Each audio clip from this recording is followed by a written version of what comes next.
Holy shit, it's Power Dunk Darby. I bet you would probably be so shocked to know that I'm so excited to learn more about Edgeworth.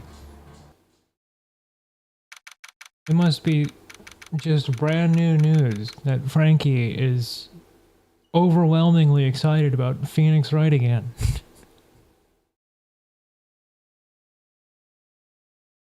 God, I haven't even hardly used my voice. I have like decisively not used my voice at all since the last time I did this because it got like really rough. And I've just been watching movies all weekend. December 27th, 2:11 p.m. Wright & Co. Law Offices. God, I don't even think I remember how to talk. What was Mr. Edgeworth talking about? A memory of a crime that I committed. A memory of a murder. You really think Mr. Edgeworth killed? Yeah, he's killing it all right. In the courtroom.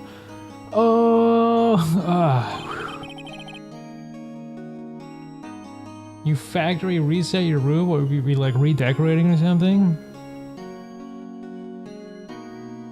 I don't believe it. Not Edgeworth. Some painful memory has been troubling him recently. But he'd never take someone's life. Never. Nick. Yo, how's everyone doing? What do you think of my performance today? Oops, I forgot to unplug my controller.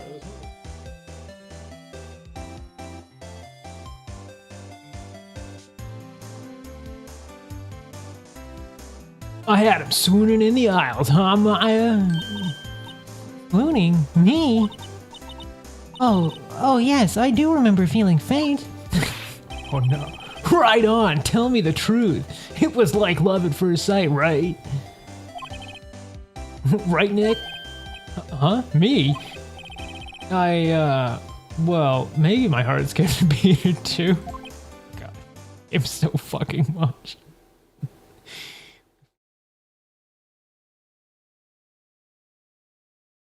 Oh shit, you went to the IKEA? Did you get any stuffed animals, sharks, and meatballs?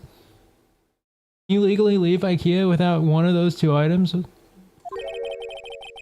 I think you can do better than that. Come on, I saved Edgeworth in there, dude. Edgy. You guys should be bowing before me, yeah? Bow before your hero. You're my hero, butts. Oh my god, Zach, how's it going? Larry, you really helped me out in the trial today. You did. You weren't there, Larry. I'm sure Mr. Edgeworth would have been found guilty. But seriously, Nick, that boat shop caretaker guy is pretty suspicious. But Edgy ain't off the hook yet. You didn't spoil the mood, Larry. Oh well, cinnamon rolls work too, honestly. I fucking love cinnamon rolls. Wait, what joke? What, did I miss the joke? Yeah, wait, IKEA has pizza too? Damn it, I wish we had an IKEA here. Now I feel left out again. Where I live, we have jack all. We have fucking nothing. Zero. Zilch. The fucking closest city worth of like a stone's anything, like a throw or anything, is like 2.5 hours away. Oh, the fucking, what is the stupid shark's name? IKEA's mascot. The, I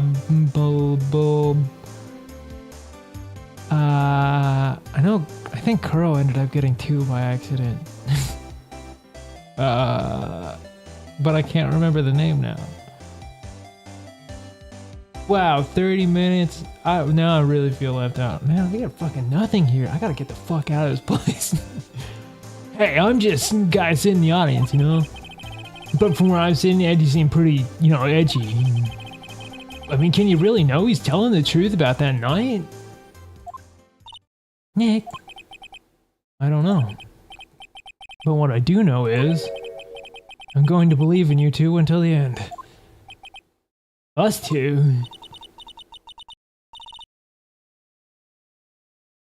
Blaha, yeah, you know what I'm talking about. Edgeworth, and who else? You mean me, right? Nah, he means me, right, Nick? Yeah, you, Larry. Not me? But why you, Larry? Huh? Actually, yeah, why me, Nick? Enough with the silent treatment. I believe in Maya. You know what? I'm honestly a little surprised they haven't. I feel like IKEA would be like the first not internet related company to have a VTuber. Like, I feel like that would be on brand for them, you know? I feel like, you know, the first stream of that particular VTuber would be them trying to put together like an ottoman or something. Nick, why do you trust Mr. Edgeworth so much?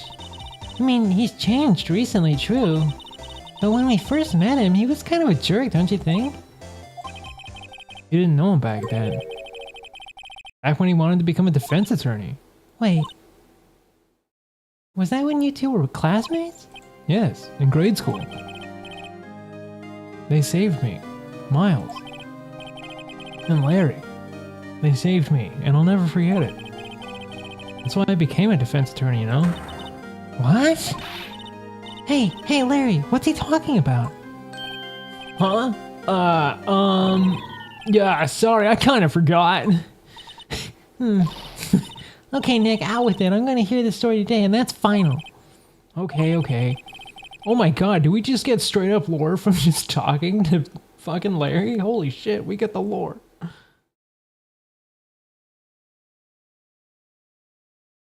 Wait. The PlayStation 3 store is still up? Are you for real? Oh my god. No, is it?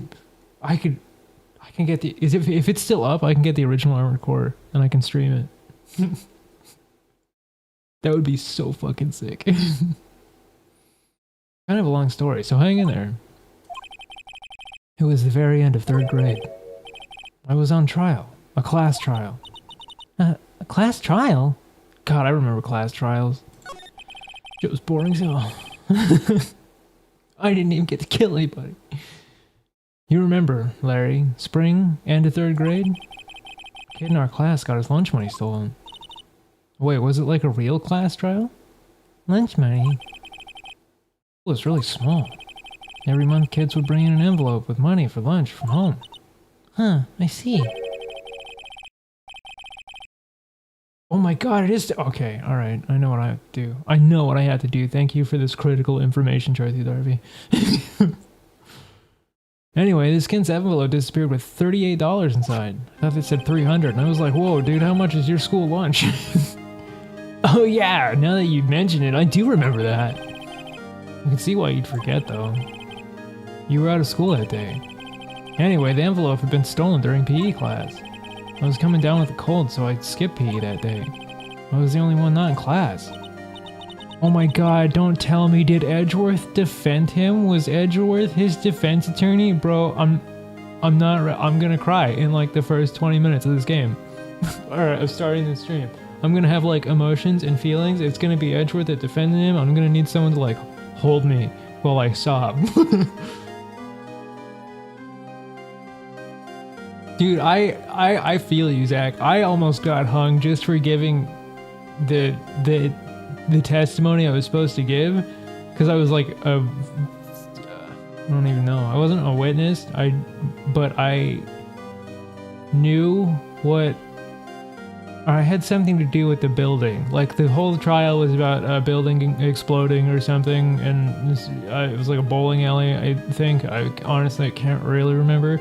All I remember is I did exactly what I was told to do, and my teacher was like, you shouldn't really, like, be revealing that kind of information. And I was like, what the fuck, dude? This is a court of law. What, you want me to hide that? Like, what the fuck, dude? Like, I think not. If I fail this grade, I'll take it, because I'm not about to be the guy that lies in front of, like, a fucking, what do you call it? A fucking jury. Man, that really, I don't know. That left me very uncomfortable. Oh my god, I forgot about the star system.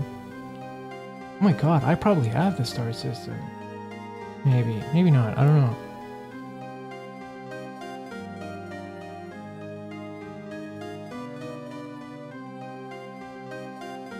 Oh my god, Street Fighter Cross Tekken. Oh, we should play that on stream. I bet that'll be a game. Oh, they were preparing to hang you from a tetherball pole? That's...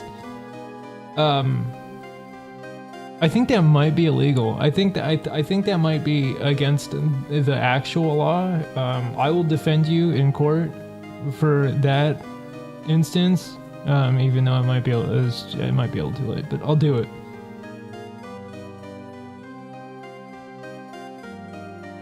Oh my god, Bakugan Battle Brawlers for the PS3, the game that barely worked, but was still kind of cool because Bakugan was really cool. Oh, they thought you did it? Is that okay? So is that a go for Street Fighter Cross Tekken? Okay, alright, I will put that on the list then. We will play Street Fighter Cross Tekken at some point. Yeah, the kids in class said I should be put on trial. Trial? So the next day we held a classroom trial with me as the defendant.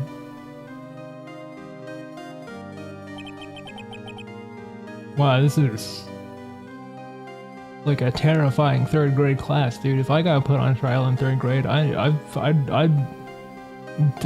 probably just uninstall.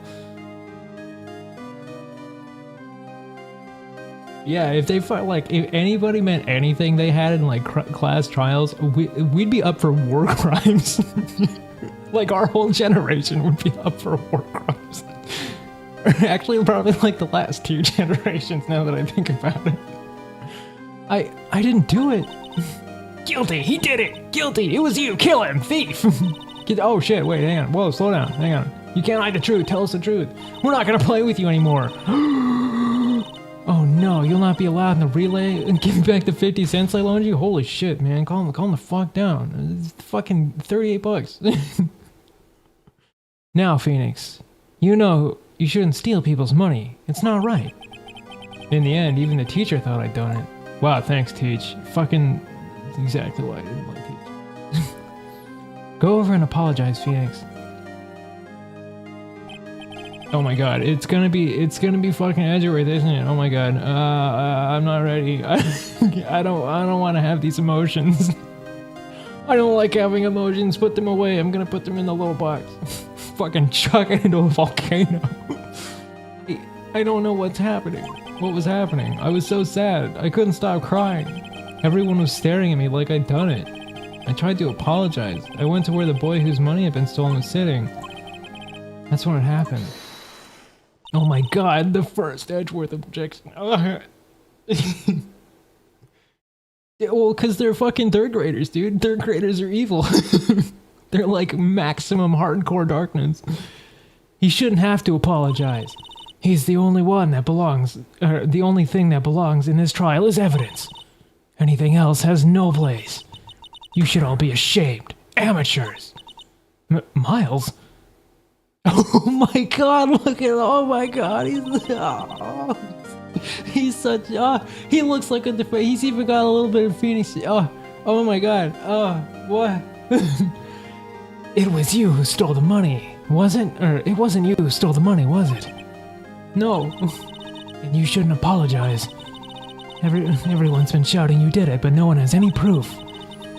That's why, Your Honor, this boy is innocent.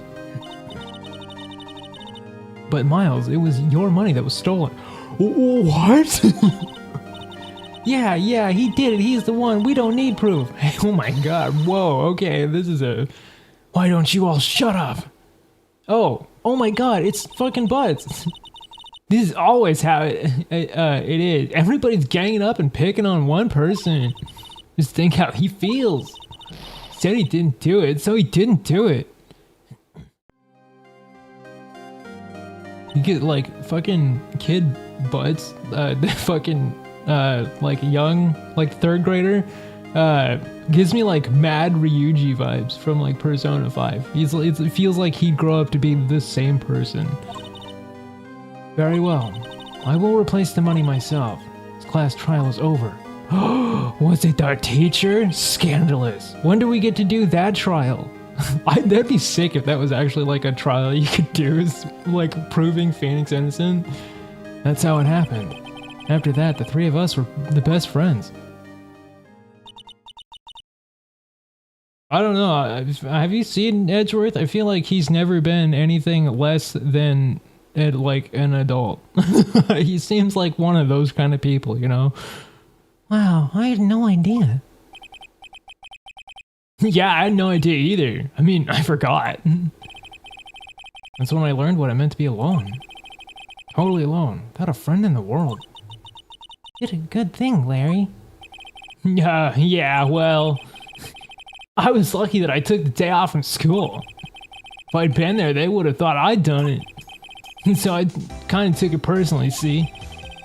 When something smells, it's usually the Butts. Yeah, Shin Megami Tensei Persona 5. Royal Edition. Anyway, Edgeworth and I talked after the class trial. That's when I heard his father was a defense attorney. I remember his eyes would shine when he talked about his father.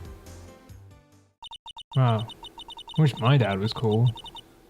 I'm going to become a defense attorney, just like my father. A famous defense attorney. Then a few months later, he suddenly transferred to another school. The DL6 incident. Right. I'm not sure, but the transfer probably had to do with his father's death. That's so sad.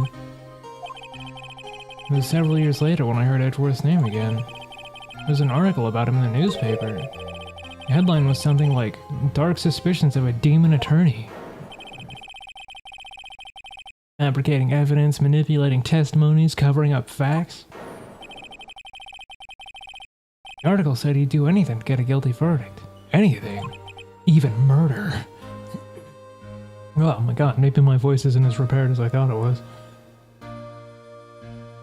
Dude, I still want to be a superhero. I still haven't given up on that dream. I just know one day I'll be a superhero. I want to believe. But why? What happened? I mean, that's not the Edgy I used to know at all. That's what I thought too. I tried to get in touch with him, I don't know how many times. He never replied. I guess he didn't want to see his old friends. I couldn't just drop it though. I wanted to meet him, to learn why he'd become who he became. That's when I decided. Wait, you don't mean... That's why? That's why you became a defense attorney? To meet Edgeworth? If I was a defense attorney, I knew he'd have to meet him, or he'd have to meet me whether he wanted to or not. In court.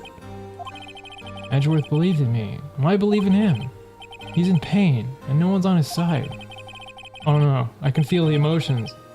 Oh, hi Fears, how's it going?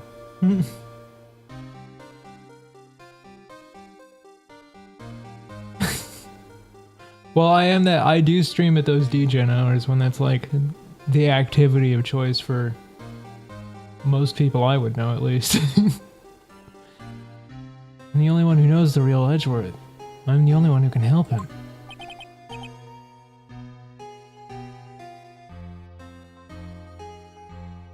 Oh, fighting bad mentality is good too, but I also want to fight crime. And actually, I want to fight both. And the sun. Actually, the sun gets the top of the list, and then crime. I have to work in a downwards motion. It's the only way my brain works. Whoa, Nick! So, is that why you helped me out for free? Yes. I helped you because I believed in you.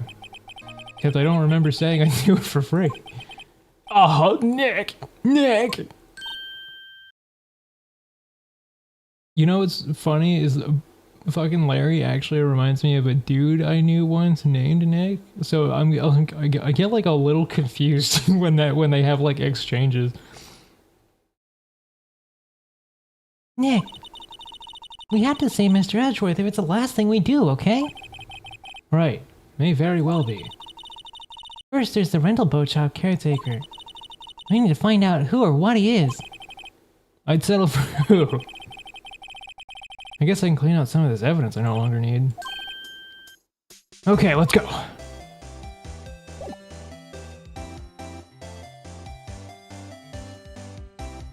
Yeah!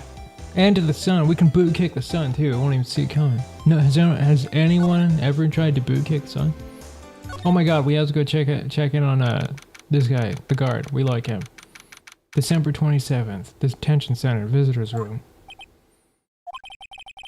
You look as grim as always. Mr. Edgeworth, I heard the story about the class trial. Class trial? What do you mean? Don't remember? No, I don't. Your lunch money was stolen, wasn't it? In 3rd grade? Lunch money? Oh. Oh, right. Yes, I seem to remember something like that. Nick, I think you're the only one who really remembers. Well, it probably only really mattered to me anyway. Mr. Edgeworth, didn't you know? That trial was the reason Nick became a defense attorney. Ridiculous. Gee, thanks. That said, it does sound like the kind of thing you'd do. You haven't changed a bit, have you, Wright? So simple, to a fault even. Well, maybe, yeah, but I think you changed too much, Edgeworth. Perhaps. Oh god, see, they're gonna lay the feelies on thick. I just maybe you need to put that down. Hey Edgeworth, why did you become a prosecutor anyway? You used to look up to your dad. Said you wanted to be a defense attorney, right? I couldn't let myself deny reality like you. What do you mean? My father was taken from me, and you want me to defend criminals? I'm sorry, Wright, but I'm not that good of a person. One suspect was apprehended in your father's murder, right? Yes, a man trapped in the elevator with my father. His name was Yanni Yogi. He had to be the shooter any way you look at it. Yet, he was found innocent. That defense attorney got him off the hook. That would be Robert Hammond. On the day 15 years ago, the 3 of us were trapped in the elevator for 5 hours. When we were rescued, we all suffered oxygen deprivation. I had lost all memory of the murder. I feel like that probably has less to do with oxygen deprivation and a little more like, you know, the trauma response, but what do I know? Lost your memory? Even now, I can't recall what happened in that elevator.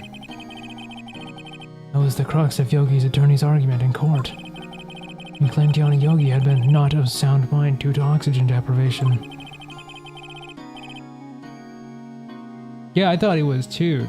I bet he is. Secretly, I bet that's the truth. Yogi was released due to a lack of evidence. Innocent.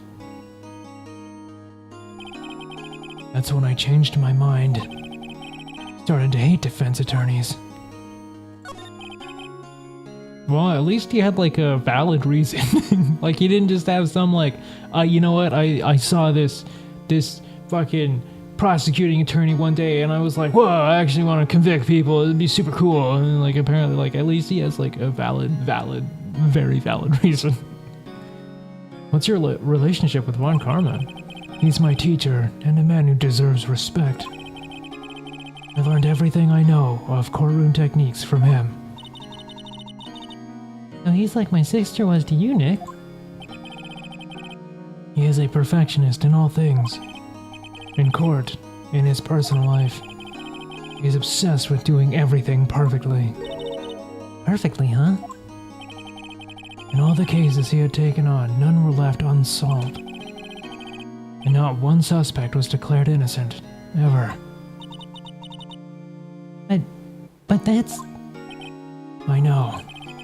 It's possible some of the suspects were indeed innocent. However, it is impossible for us to accurately determine that in every case. All Von Karma does is his job, to find the suspect guilty, perfectly. In any case, it's nigh well impossible to find a weakness in him. Should a weakness appear, he would do everything in his power to make it go away. Edgeworth?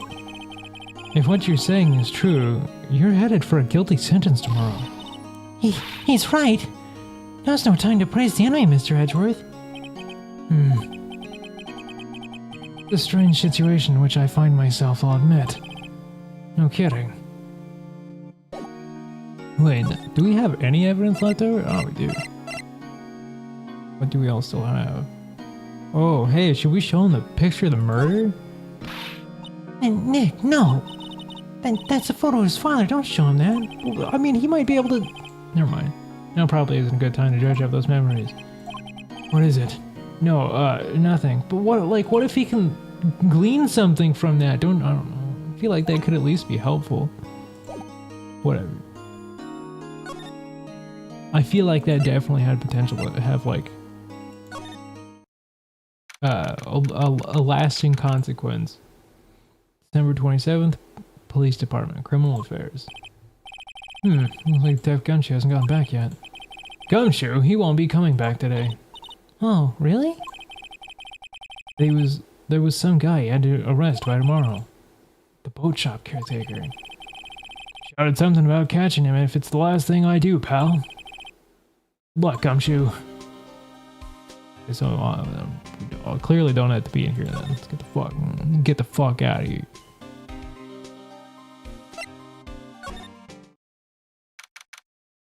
November 27th, Gourd Lake Park entrance. Hey pal, long time no see. Oh, Detective Gumshoe. Close one today, huh? I got so worked up I snapped my tie. Wait, what? Snapped my tire in half. Sorry about that. No problem, pal. Thanks to you, we know who really did it. You mean the boat shop caretaker? Look, I'll make you a promise.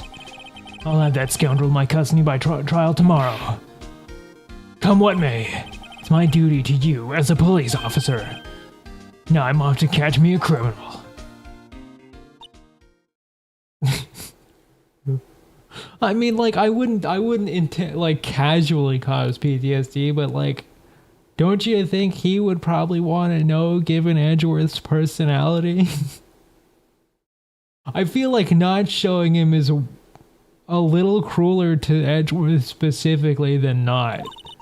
Detective Gumshoe sure is active today. Oh, one other thing. Hey. No one can go into the woods today. The woods? Were a lot of us camping? The woods are off limits to camping, and apparently the park ranger found out. He got pretty mad. No one can go in for a while. I guess Lotta's in a lot of trouble. Anyway, I'll be seeing you tomorrow. Thanks, Gumshoe. Fucking, we love you. What happens if we do go to the campsite, though? We've been breaking the law pretty consistently. I bet we could do it again. December 27th, Gourd Lake, Public Beach. Huh? The steel eyesore is missing. Eyesore? Looks like the hot dog stand is closed, too. I guess Larry's too busy worrying about Mr. Edgeworth to show up for work. And the flags are gone, too. Oh, we actually can't go. Gasp! I like Shoe Gum. He's got gumption. December 27th, boat rental shop. The little caretaker got away. Yep. I never imagined he might be the real murderer. I know that clearing the throat anywhere. Hello. What might you be doing here? Out for a walk? The days of my youth. I like the scent of fresh lemon, you see? God, wow, that was hard to say in that voice. Mr. Grossberg, there's no time for idle reminiscing. Mr. Edgeworth's trial ends tomorrow. That's true, yes. But from what I saw, today's trial, Edgeworth should be fine, right? Well, I'm not sure about that. What do you mean by that? Well, I'm not sure. If you find anything out, come by my office at once. I may be able to offer you some assistance. Thanks. Bye. What do you think Mr. Grossberg was doing here anyway? Who knows? Yeah, actually, what the fuck was he doing here? December 27th, caretaker shack. Nobody's home. Hello, Squawk. Hey, it's Polly. I wonder where your owner's gone, Polly. Hello, Squawk. I can't believe he'd run off and leave this poor parrot to fend for herself. Hello, Squawk. Talk to me, Polly. What do you know? Give me the DL. Maybe I should take care of Polly, Nick. You probably shouldn't just kidnap her. Police know about her anyway. Sure, they'll do something. Well, okay. Alright, Polly, he says I can't take you. Right now the bird's gonna hate me. Oh, I want to take the bird. Can we check the box now? That reminds me, Nick. Polly here knows the number to the safe, right? Yeah, that's right. Polly, what's the number to the safe? 1228 Squawk. Let's open it, Nick. Come on. I'm sure there isn't any money in there. Aww. But hey, he keeps it locked, right? So there must be something of value in there. I'm not so sure. Okay, Nick, let's see what's in there. I guess there might be a clue or two. The only thing in here is a letter. A letter? Aw, boring. There's no name on the or signature on this thing. It's handwritten in very precise, clear letters. Get your revenge on Miles Edgeworth. Edgeworth! Nick, why would Edgeworth's name be on here? But I know. I'm gonna read the whole thing. Get your revenge on Miles Edgeworth. It also says, this is your last chance. Now is the time to get revenge on the two men who ruined your life. The rest of the letter goes on to describe the murder plot in detail. How to kill Robert Hammond and frame Edgeworth. Calling Edgeworth out to the lake. And getting on the boat, firing twice. That's exactly what I figured out today in court. Wow, damn. That's a kick in the balls. I figured this all out. Oh, but also I guess it's on this letter. And it's all here in perfect detail.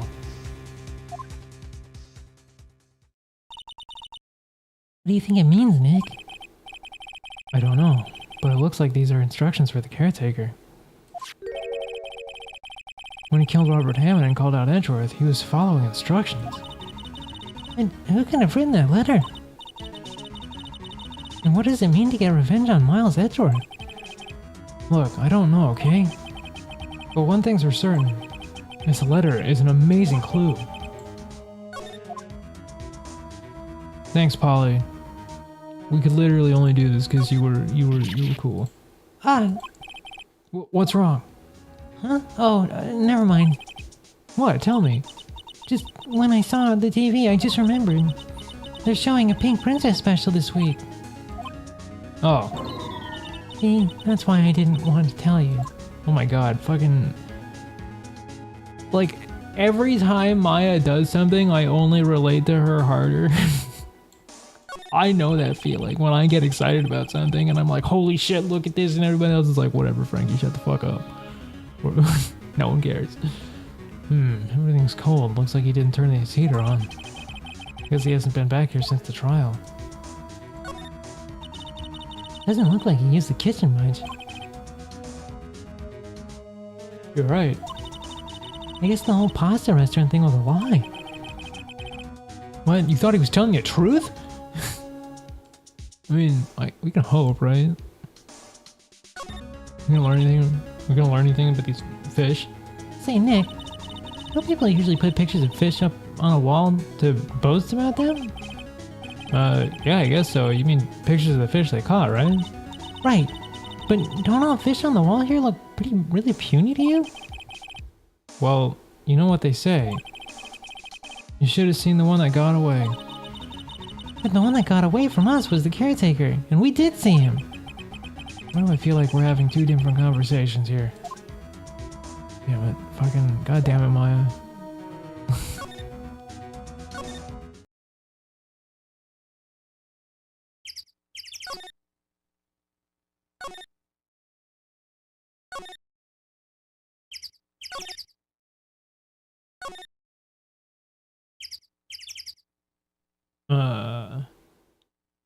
Oh right, we had to go to the detention and then to Grossberg's office. Oh my god, can we show Edgeworth the new evidence? I bet he's got something to say about it. Edgeworth, see this letter? Came out of the safe in the shack where the boat rental caretaker lives. You know, can't we just like abbreviate that? Can't we just call him Boat Guy? I see. Revenge on me? Who is that old guy anyway? I don't know. Could he be an innocent defendant you got declared guilty or something? Nice, right? But I don't remember that old man. Not at all. So he was following this letter then? Which means there was someone else behind it. Now is the time to get your revenge on the two men who ruined your life. Two men meaning myself and Robert Hammond? Also says this is your last chance. Last chance? Wait, maybe. Maybe he's talking about the statute of limitations on the Deal 6 incident. Wait, that old man. Oh, what is it? Do you know who he is? Yogi. Could he be Yogi? Yogi? The suspect of the DL6 incident, the one who was found innocent. Wow, Edgeworth put it together immediately after we already did that. Thanks, Edgeworth. Appreciate it. Also, we forgot to talk to the guard. What's up, guard man? The guard monitors the visitor's room. He hasn't moved an inch since I came in. A real pro. He's still holding on. This guy is an icon. The bear? What? Wait, which bear? No, no, not Yogi Bear. Yogi Yanni. The old guy. The crazy old guy with the oxygen. Hey, boo-boo. I killed a man.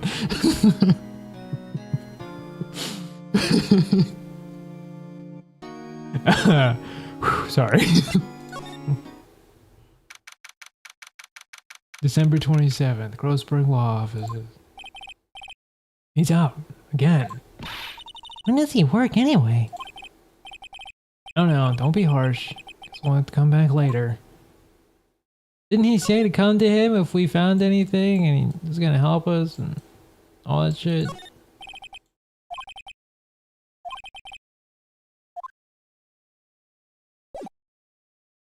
All his stuff stays the same too. Where the fuck do we go then?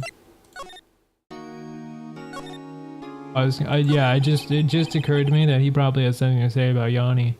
Yanni Yogi was a court bailiff at the time. We just happened to be in the elevator together 15 years ago.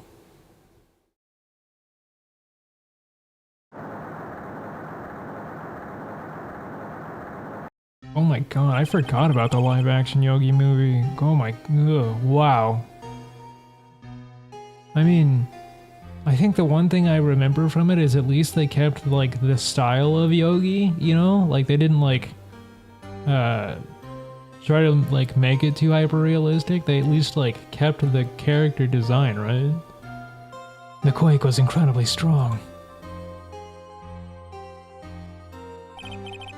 Before I knew it, everything was dark. We were there for so long, it felt like forever. The air thinned, and the darkness closed in on us in that little box. We became unsettled. Help! I can't breathe! Quiet. I said quiet. You're not making this any easier. I want to get out. Help! Get us out! Don't shout. You'll just use more oxygen.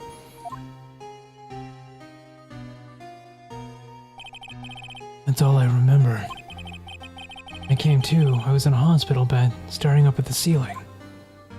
See, we should have showed him the picture. That's all I'm saying.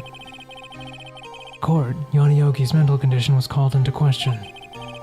They claimed the oxygen deprivation and stress had caused temporary insanity. I think it might have caused a little bit more long-term insanity, but yeah, that works. In the end, the claim passed the court, and Yogi was found innocent. I don't know, dude. I think this guy's like... I think that Yogi guy is like full-blown crazy. I don't think there's anything temporary about it. Huh. But isn't it strange? Letter tells him to get revenge on Edgeworth. Why would he want to take revenge on you? Right. Yeah? There's something that's been troubling me these last few days. I didn't know whether or not I should tell you. You mean the nightmare? It's a nightmare I've had. A memory of a crime that I committed. A crime you committed? A memory of a murder. I think the time has come to tell all. Do it. Tell me. Drop the lore. Drop the lore. For the last 15 years, I've had the same dream almost every night. I wake up in a fearful sweat every time. What kind of dream? A dream about my father's killing in the dark. Help! I can't breathe. Quiet, I said. Quiet. You're not making this any easier. I want to get out. Help! Get us out. Don't shout. You'll use up more oxygen. I can't breathe. You're using up my air. What? Stop breathing my air. I'll stop you. What are you? Stop breathing my air. No, Father. He's attacking Father. Then I see the pistol lying by my feet. I don't know if it was evidence from that day in court or the bailiffs. The days I picked up the pistol. Get away. Get away from my father.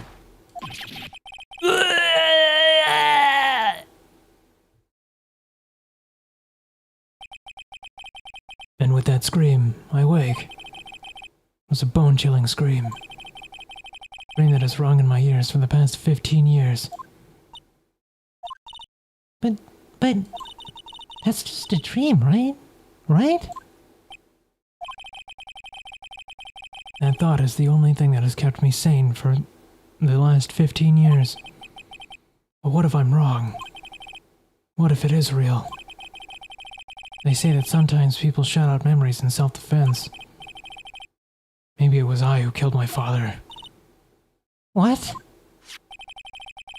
If you think about it, that way, this letter makes sense. Get your revenge on Miles Edgeworth.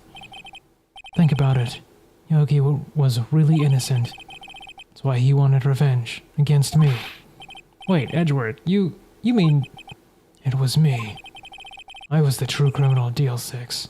I shot my father. This is bad. What are we going to do, Nick? What can we do? I don't know.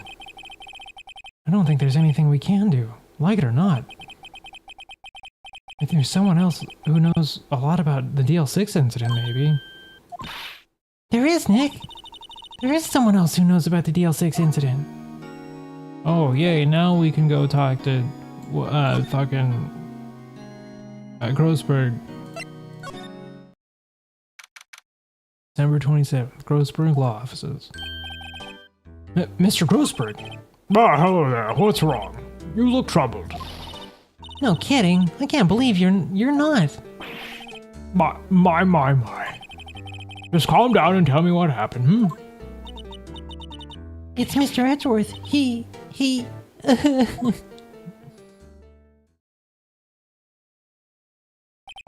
I see. So Edgeworth dreamt he shot his own father. It's only a dream. Only a dream.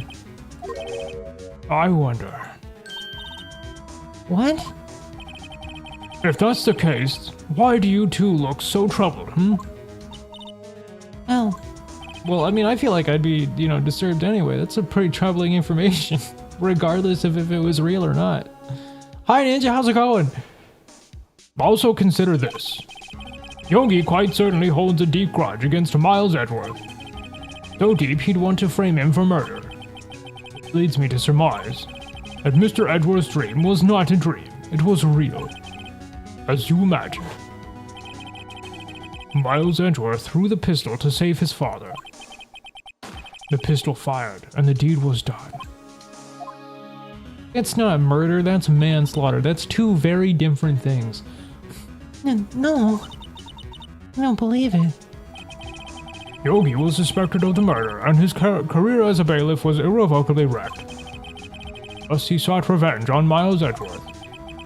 This was his last chance, of course, with the statute of limitations so close. What do you know about Edgeworth's father? He was a defense attorney without peer. It sounded trite, but it's true. Well, he may have had one peer, now that I think about it. Your mentor, Mia Fey. My sister? Gregory Edgeworth was very disapproving of Mr. Von Karma's techniques. No surprise. Von Karma is an extreme man. Forged testimonies and evidence are nothing to him. The result, he has a perfect win record in court. I feel like that's super suspicious. Just on its own. Like, I feel like if someone has a perfect court record, like in either defense or otherwise, like, I don't know, I feel like that raises a few flags. Like, no matter what. I need to hydrate. Everybody else needs to hydrate too. It's the law.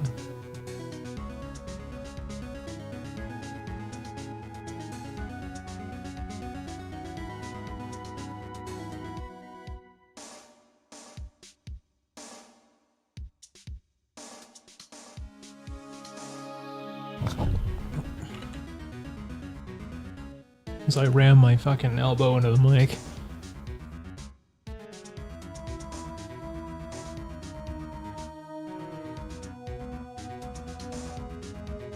To beat him, Gregory Edgeworth tried to call attention to his methods. And? He lost. He died in despair, as it were. I see. When Gregory Edgeworth was killed, the police called on a spirit medium. It was your mother, Misty Fey. If you don't follow the law, then you go to super jail, mega prison, ultra super confinement.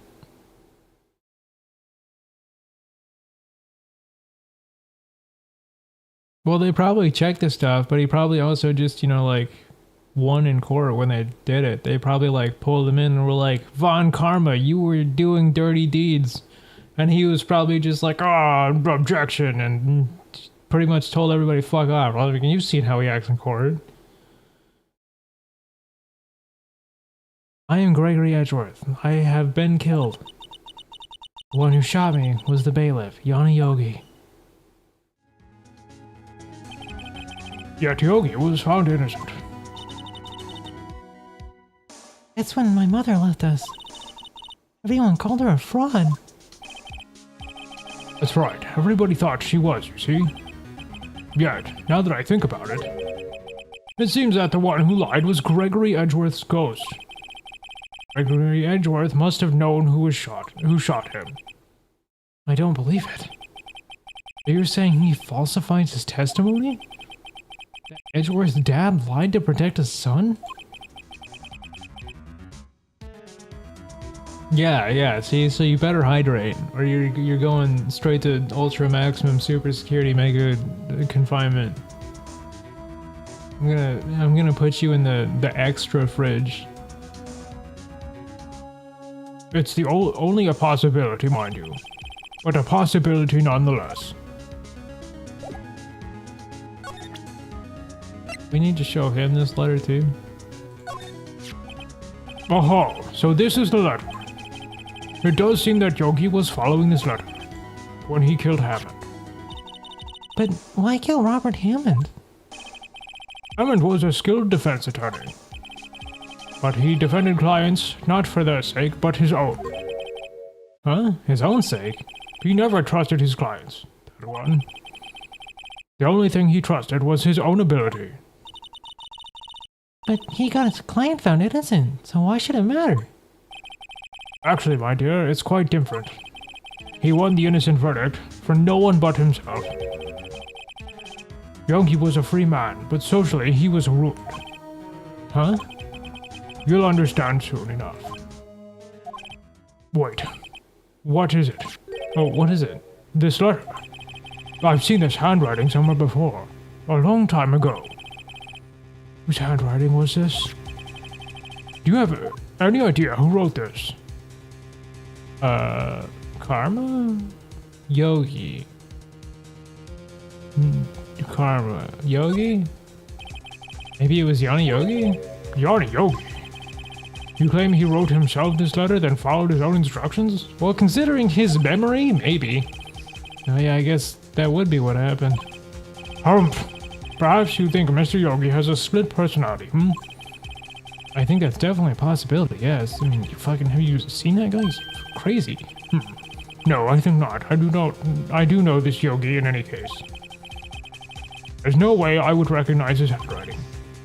Oh, right. Okay, so it must be... What's his dick? Von Karma. Yes, right. I'll ask you again. Do you have any idea who wrote this? Manfred von Karma. Could it be Manfred von Karma? Von Karma? Why would he have something to do with this? Oh my god, was it Edgeworth? I didn't want it to be Edgeworth, though. That's why I didn't pick him. Well, I'm not sure. Von Karma. Von Karma. Wait, you're right, my boy. Oh man, send me swirling for a minute. This is Von Karma's handwriting, I'm sure of it. I used to see it all the time in the court reports. What? But that means... the one that told Mr. Yogi to kill was... Correct. Mr. Manfred von Karma himself. What does this mean, then?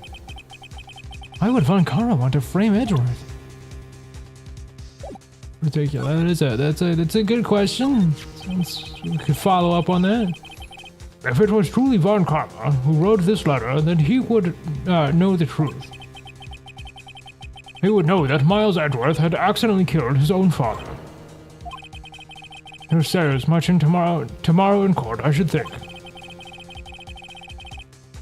He'll press the point until the court finds Miles Edgeworth guilty. Oh no.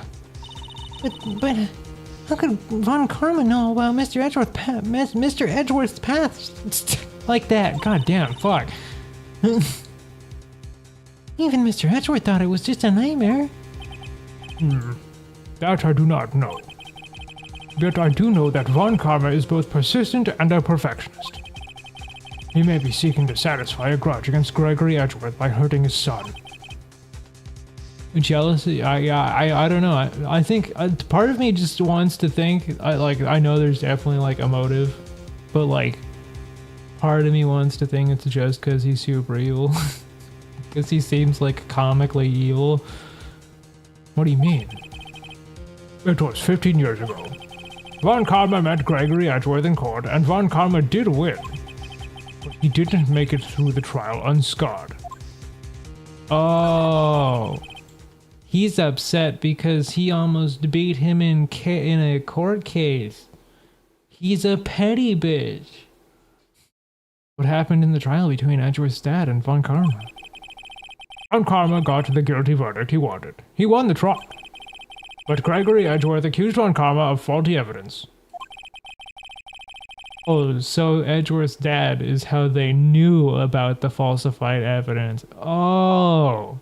So he wanted to ice him. Maybe. And though he lost the trial, Mr. Edgeworth's accusation stood. Faulty evidence?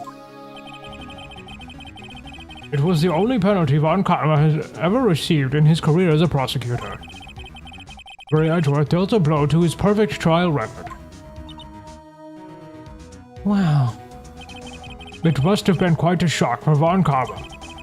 He took a vacation for several months after that, you see. A vacation? Yes, an unusual event for the man. That was his first and last vacation he's taken in his many years of prosecuting. Wow, must be why he's so upset all the time. People really need to learn how to take a vacation. Like, I understand work is important, but like, God, man, respect yourself.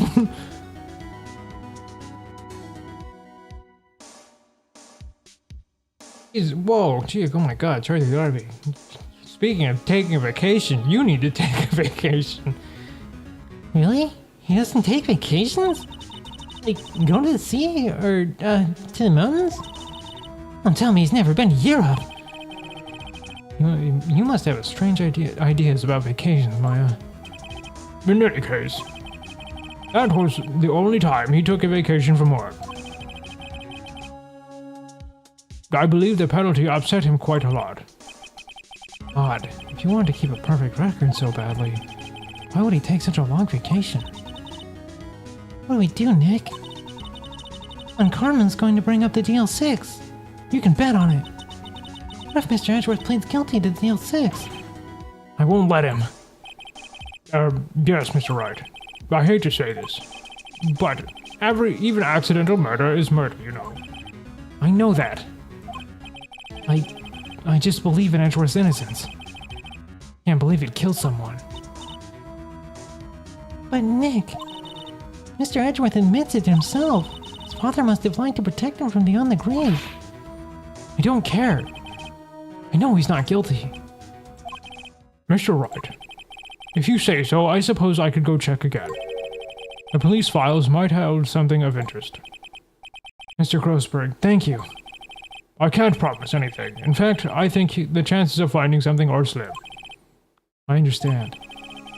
Police materials. Okay, we're going back to the police department.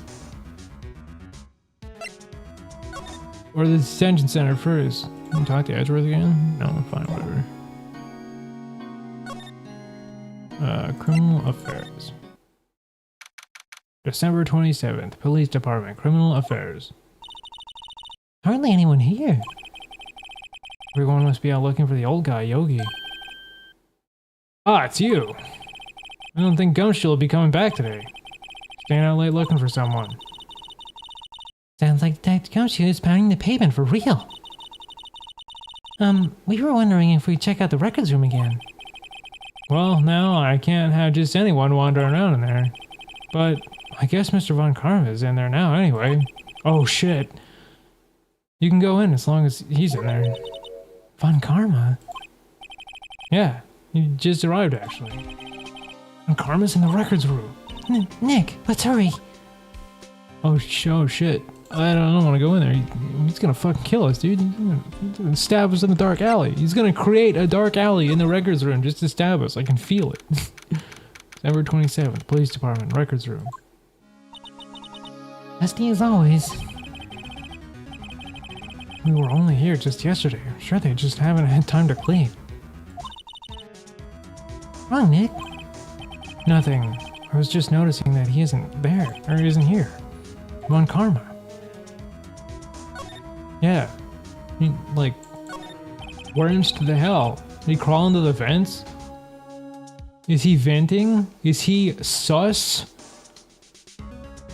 Here are the files of collected case reports. There's quite a large volume of reports here. Wow. These are all case reports? Yeah, it's like a graveyard of police cases. Oh wait, alright, we already know all this. So where are we checking that here?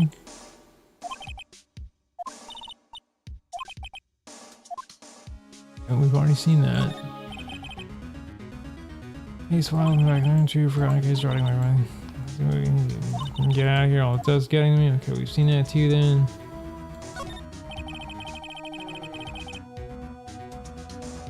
Who's the ally? Where's our ally? I need an ally. Evidence where they keep evidence, card cases.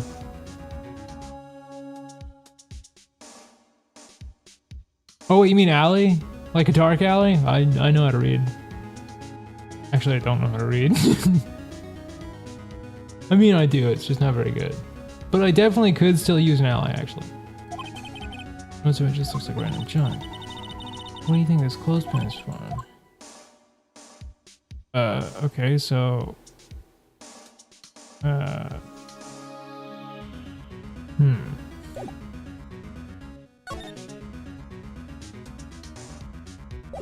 we supposed to be looking in here? Like... Is he gonna like pop out and jump scare us? Oh good. Oh thank you, Ninja. You're gonna help defend me against fucking Von Karma. He scares me. It's gotta be like one of the scariest villains I've ever known. Oh, he didn't pop out. Okay, so what the hell?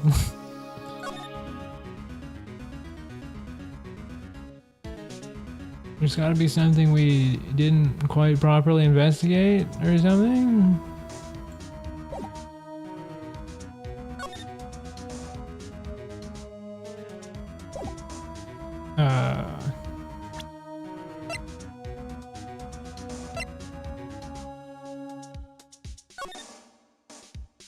Does it have like a case file or something on it? Is there something else we need to check here? Like what's the dealio, bro?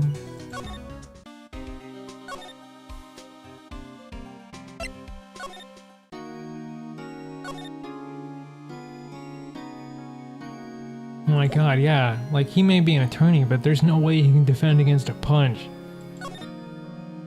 He's like a ranged class. He's weak to close combat.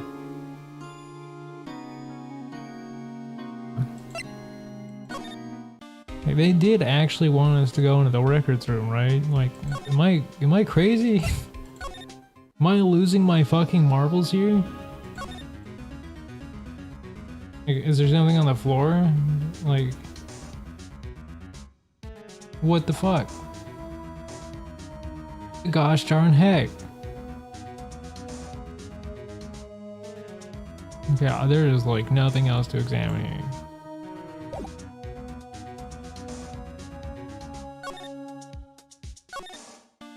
Go ask that Grossberg guy, maybe he knows something.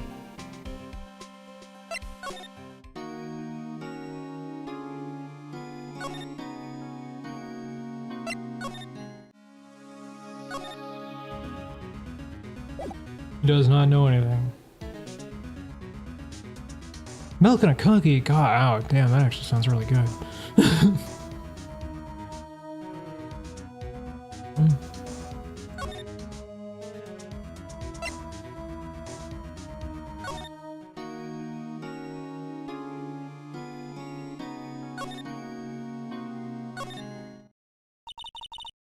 One day left, Nick. Yeah, I know. Well, no time to waste. Let's get going. Okay, we already know all this too.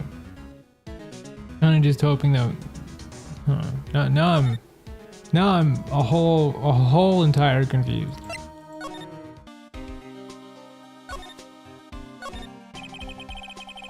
See, Jack's cherry is going to his computer screen? What? That's not possible. The world ended yesterday.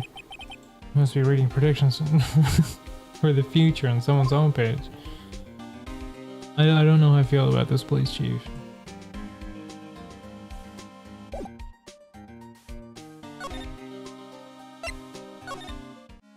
Hello, the records room? I was told to come in here. Please do something. Oh. Huh, one of the drawers is open. Was that not open last time? Actually, don't ask. There's no way I'd remember something like that. Man, I'm way too stupid to remember something like that. Someone must have been looking in it recently. The label says unsolved cases evidence. Unsolved cases. Nick, the file for the DL6, it's completely empty. What? What are you doing in here? Holy shit, God, he's a lot scarier up front. Oh my god. Hey, Von Karma. you. How do you know my name? Huh? Have we met? What are you saying? We see each other every day, don't we? We're Miles Edgeworth's defense team.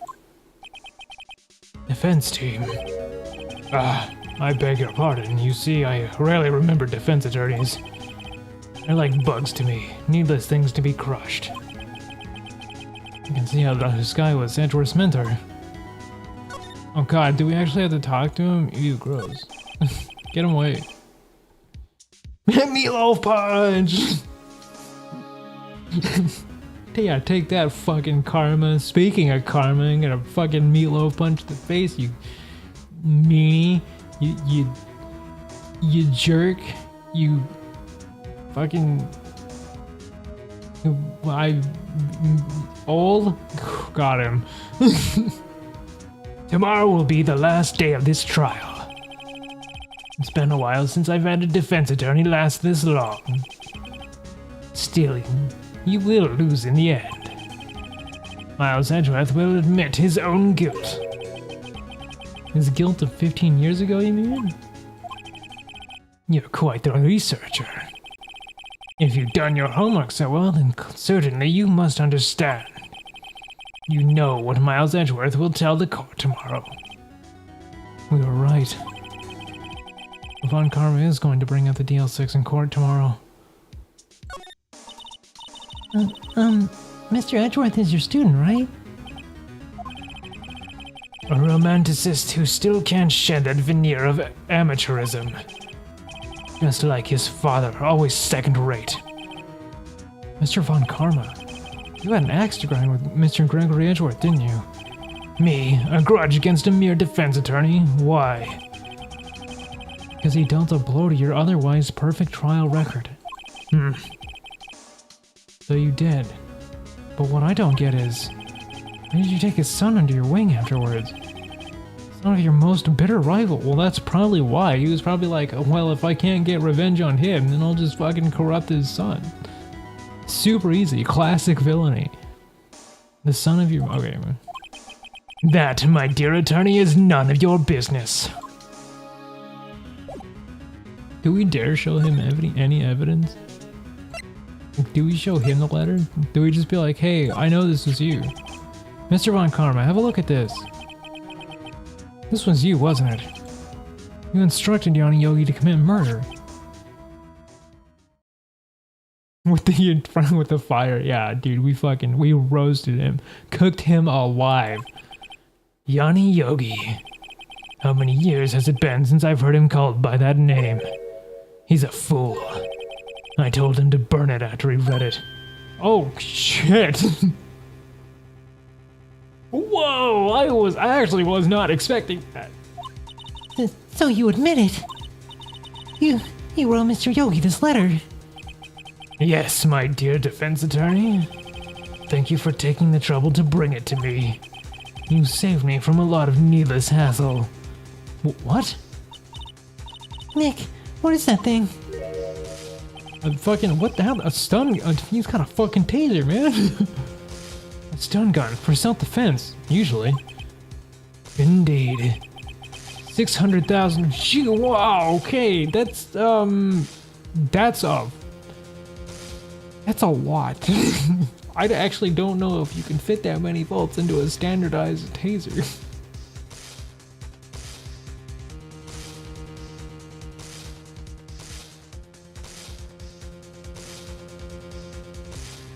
Oh wow, that's really cool. Oh man, you don't have to stay awake for me. You can go to bed, I don't mind.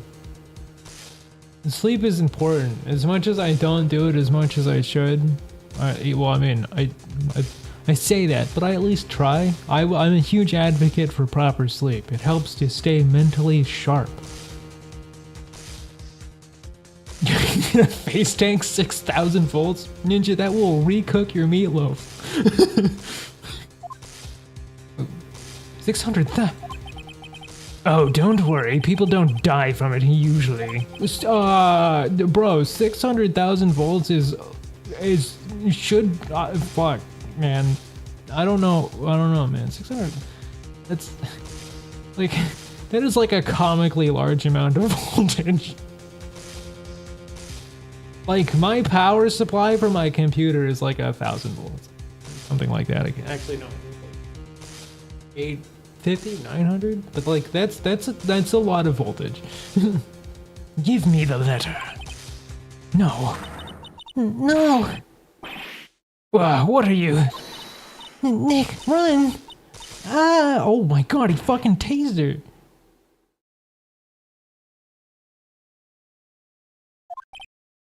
her. Maya!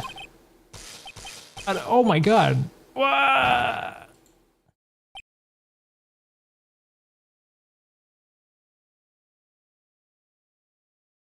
Yeah, that's because you need sleep. Sleep is important, sir. He got us. The letter's gone, of course. And he took the DL6 out of evidence. All of it. Back to having no clues. Wait. Maya jumped first. Maya, is she okay? Maya! Yeah, dude, Maya face tanked that like a goddamn champion. Maya, open your eyes. Maya! The letter, did he take it? Huh? Oh, yeah, are you okay? I couldn't stop him. I jumped as fast as I could, but one shot from that thing knocked me out cold. You're lucky that 600,000 volts didn't just drop you.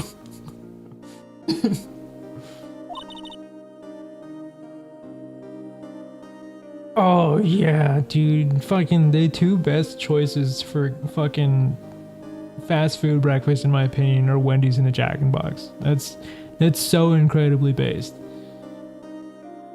I'm useless. No good as a lawyer or a medium. I can't even call my sister. And even now, when we need her the most, wish I hadn't woken up at all. Oh god, oh no, now she's even more relatable. Oh god, stop. Maya, I don't like having characters feel this close to real life me. Has to be some way I can help her. Better do something about her self-confidence first. What about the waterfall? Maya, she's holding something. What is that? A bullet? DL6 evidence, number 7, taken from the heart of Gregory Edgeworth. I remember. Von Karma was holding this when Maya jumped him. I'll prove it to you, Maya. You're most definitely not useless. I'll prove it to you in court tomorrow.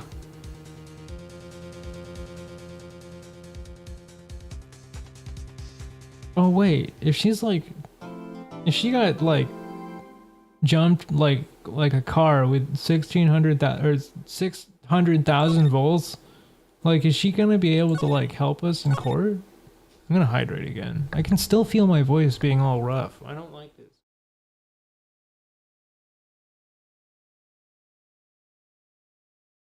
I already lack any kind of real talent. I don't need to lose my voice too.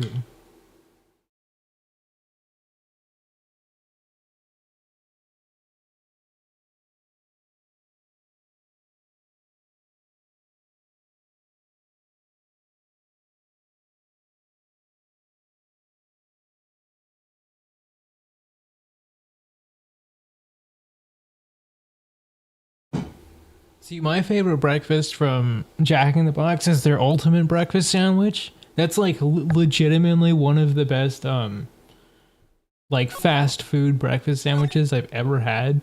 And then in Wendy's, it's that what's the like the breakfast baconator with like the what's all on it? But that one, shit's good as hell.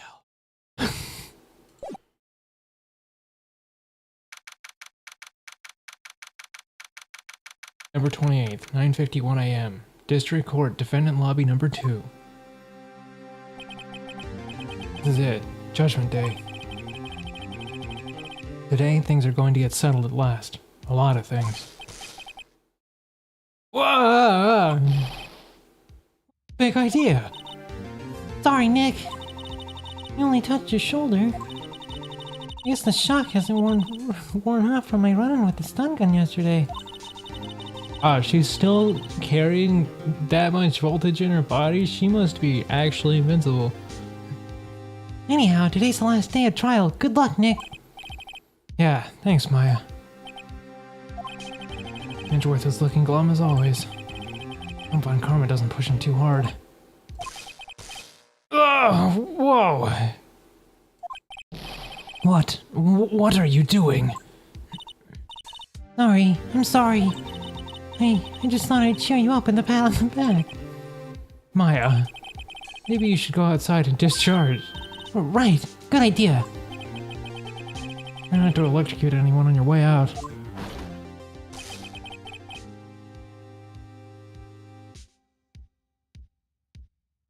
Oh, so yeah, I'm right there with you. I love how Wendy's and Jack's does their breakfast sandwiches. They're just like, they're so substantially better by like a lot. Like, it's not even actually like a debate. Yeah, Carl's Jr., I like Carl's Jr. I just don't think they're anything super special, you know? Like, there's some of their shit's pretty good, but like, I feel like there's not like anything really to write home about it half the time. But like, and it's not even saying that they're bad. I just think they're just good enough to be like, yeah, I'd eat at Carl's Jr., no problem. But like, never be like, whoa, why don't we go to Carl's Jr.? Get in the car right now, you know, like that. You don't have a Jack's in the box or a Wendy's? Ninja, my man.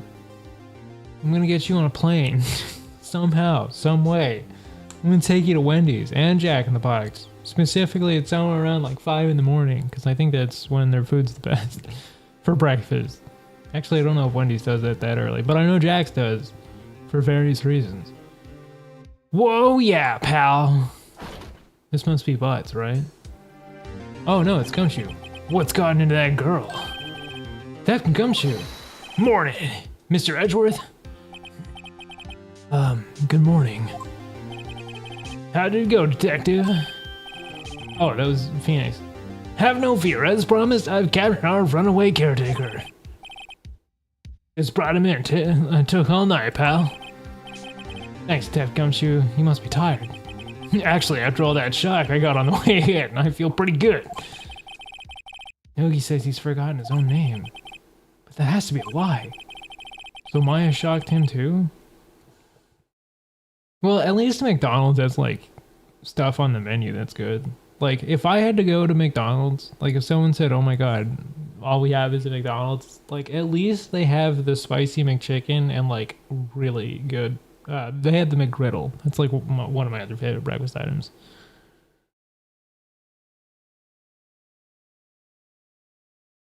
See, I don't even know what I'd get if I was forced to go to Carl's.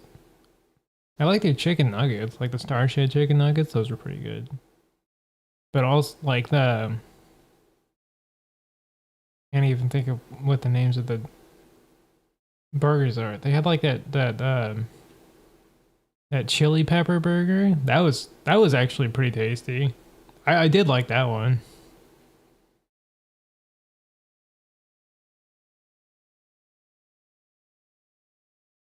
Yeah, and I'm all for Wendy's. I will literally get on the ground on my knees for Wendy's. If someone said fucking beg for Wendy's, I'd be like, fuck yeah, dude, I'm doing it. I'm on the ground right now. Wait, which cafe? What cafe are we talking about? It's one of those casual cafes. I can't go. I'm not allowed to have heart attacks anymore. Why would he want revenge on Edgeworth if he couldn't remember his past? He does remember, and I'm gonna prove it. Uh-oh, oh no, we gotta use our brain. It's brain thinking time. Everybody put your thinking caps on. December 28th, 10 a.m., District Court, courtroom number 3. Court is now in session for the trial of Miles Edgeworth. The defense is ready, Your Honor. The prosecution is ready. Right, very well. Ooh, a local cafe. But does your local cafe have a Wendy's?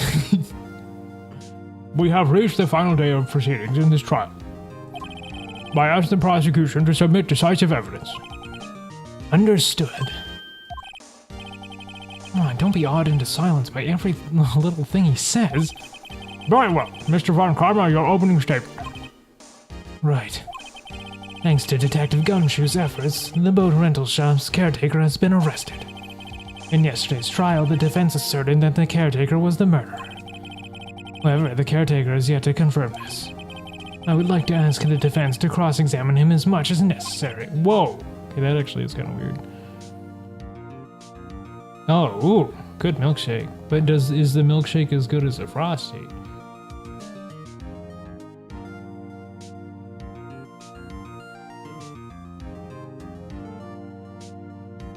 Oh my god, dude, Jack in the Box's tacos are some of the best absolute garbage you can put in your body.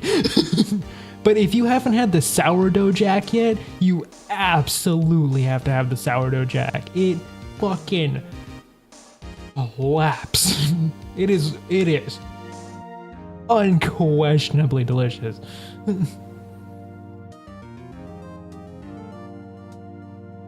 Ooh, okay. Well, if you got good onion rings, then I'm in. Very well. And a super burger sounds pretty cool too.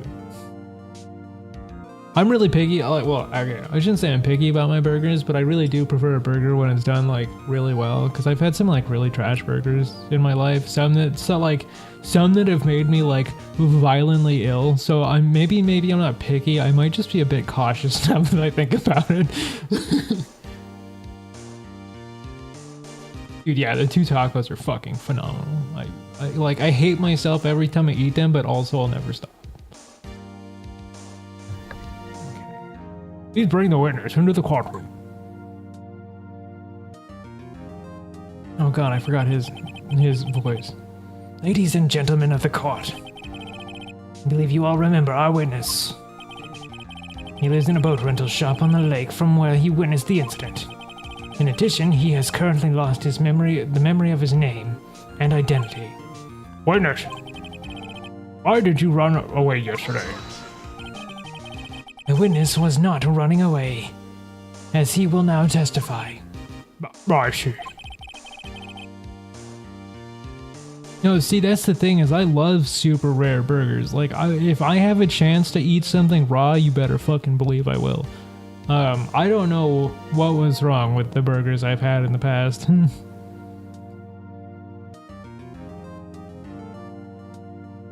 You're banned from getting sick? Damn. Who banned you from getting sick? I mean, I understand. I'm about to go ban fucking Kuro from getting sick. I just, and actually a couple other people now that I think about it.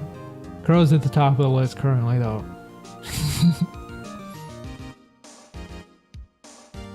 No, see, I don't even know if it was amazingly done. I can't even tell you what it was. One of them I could tell you was something to do, it was like in the flavor and everything, and it just made me so ill. But the other ones I just have no idea. But it makes me scared of burgers sometimes, I guess. Oh, well, if Midnight banned you, you have to listen. I'm sorry, that's the law. If Midnight banned me from anything, I'd probably listen too. And I you know me, I'm a real rebel. The law can't stop me, usually. Very well. Please begin your testimony.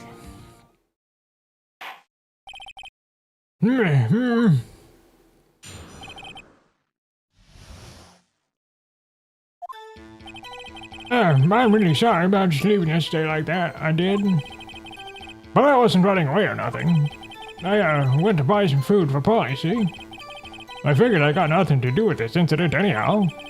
I mean, I'd need one of those motive things, right? And I don't got one. My testimony yesterday stands as is.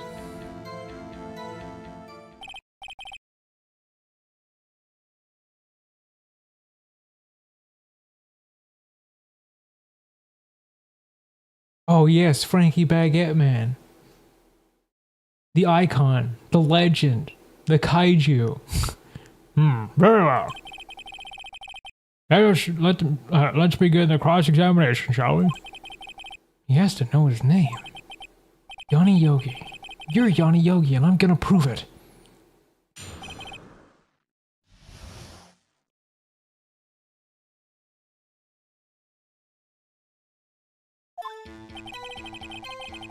Really sorry about leaving you, like I did, but I wasn't running away or anything. I went to buy. Okay, obviously we're gonna press this.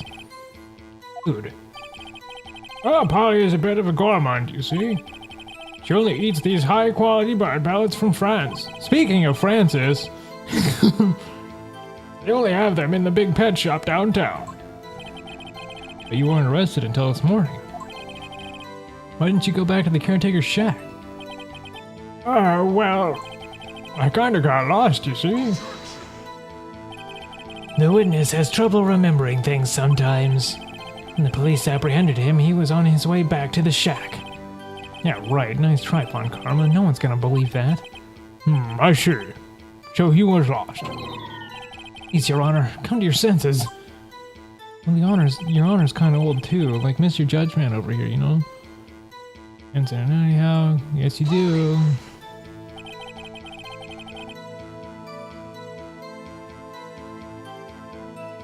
You've lost much of your memory, is that correct? Yeah, it was I guess it was Francis. Maybe Francis was the real killer here. Yep, it seems like it. And how could you know that you didn't have anything to do with this incident? Or maybe you're lying about not having your memory, You know exactly who you are.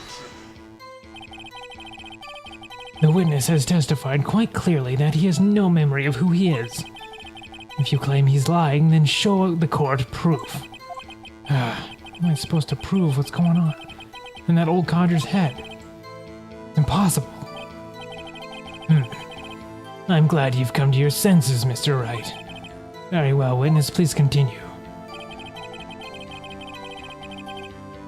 We'll press him for the motive too, then. How can you say that you had no motive? I say you do. You had a grudge against Edgeworth and the victim, Robert Hammond. That's why you took revenge on them, right? Please don't make me repeat myself, Mr. Wright. This witness has no memory of anything beyond several years ago. He can't hold a grudge, it's impossible. You have to prove he's lying about his memory.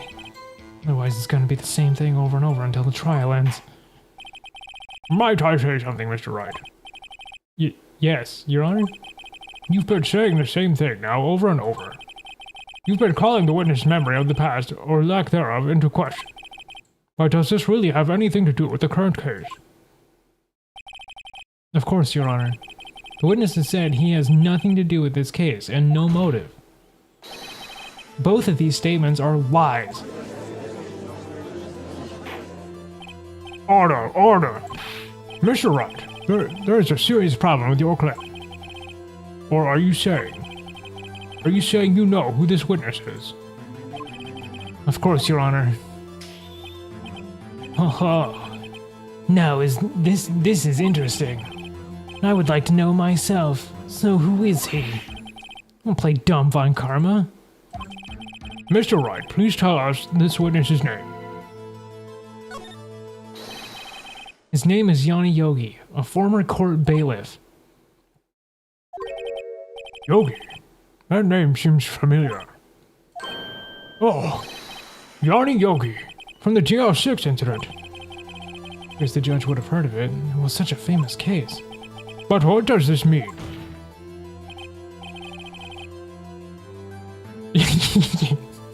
An amnesiac phobic. We gotta cancel Phoenix Wright for being non-inclusive for amnesiacs. Your Honor, if this man is Mr. Yogi, then he has a clear motive. Tisk, tisk, tisk. Jumping to conclusions again, Mr. Wright. This man, this witness, is Yanni Yogi. Fascinating. However, when do you propose to prove this into the court? This is a court of law, as you may recall. You need to prove. And allow me to repeat once more that the witness has lost his memory. This is it. I have to do this now. If I can't prove Yogi's right here, right now, I've got nowhere else to go. Nick, how are you going to prove it? How can you prove that it's Yanni Yogi? It's okay. It's actually quite simple. Your Honor, please take this man's fingerprints, and we'll compare them to the fingerprints on file for Yanni Yogi 15 years ago. Wait, no one has taken fingerprints up to this point? I see, that makes sense.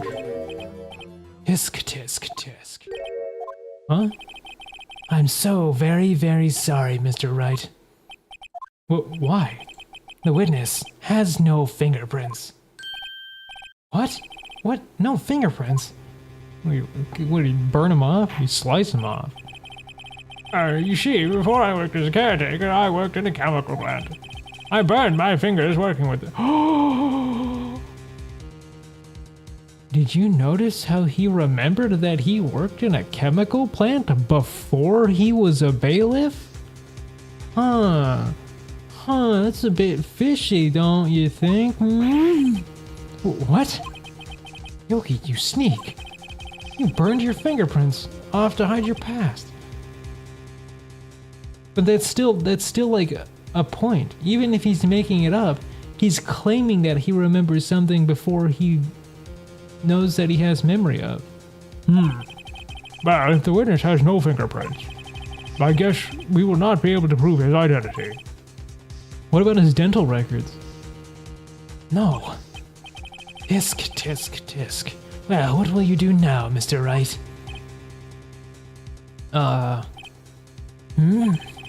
It seems the case has been decided, no? No. I know what happened. I know everything. I just can't prove it. But no. I can't let it end like this. I can't lose. There has to be another way. There is no one who can testify as to who this witness is. No one. Nick, what are we going to do? I didn't even consider that he might have erased his fingerprints. What do I do? Tisk, tisk, tisk. Well, Mr. Wright, perhaps you'd like to cross-examine his parent for a little comedic relief. Yeah, very funny. You're a sore winner, Von Karma. Wait a second. Cross-examine his parent? Finally, we get to cross-examine the parent. I've actually been waiting for this. I was really, really, really secretly, desperately hoping we'd get to talk to the parent in court. Ever since it started talking back to us, this is literally all I've wanted. Well, what is it, Nick? No, you're not going to... Your Honor, the defense would like to take Mr. Von Karma up on his proposal. Oh my god, fuck yeah, I'm so excited. Take Mr. Von Karma up. On my proposal? Exactly, Your Honor. I would like to cross-examine the witness's pet parrot. God, fuck yeah. See, this is why this game is an easy 10 out of 10. Order. Well, what do you think, Mr. Von Karma? Need you even ask? This is a farce. I object. You're the one who suggested I cross-examine the parrot, Von Karma. I have a right to do as you suggested. Well, if you're so desperate, then please, be my guest. Of course, should you go through with this, and nothing comes of it, then I hope you're ready for the consequences. Nick, this is crazy. I'll still want to go through with your little game. Fuck yeah, dude, I've been waiting for this. Let the parrot take a stand. I will cross-examine her, Your Honor. This is the most ridiculous thing I've ever heard. Von Karma's rigged every person's testimony, every piece of evidence, except the parrot. She's my last chance. At least, I think so. Bailiff, bring in the parrot. Dude, oh my god, we actually get to cross-examine the parrot. It's a perfect game. It's literally perfect. Like the Dark Souls of attorneying. White bird, please tell us your name. Name. The witness is ignoring me. It must hurt to be ignored by a bird. Very well, witness. Who is your owner? Please testify for us.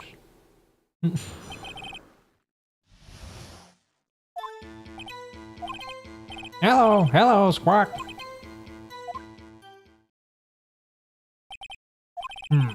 Certainly the most concise testimony we've had so far. Very well, begin your cross-examination.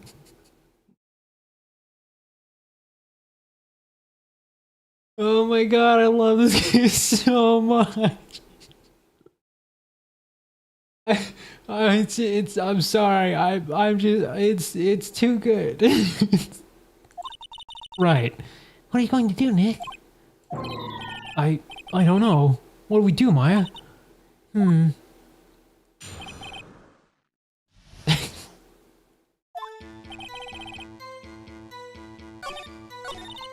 Oh, well, I guess we should try to get some information out of her. We need to show her, the judge, that her owner is Mr. Yogi. Okay.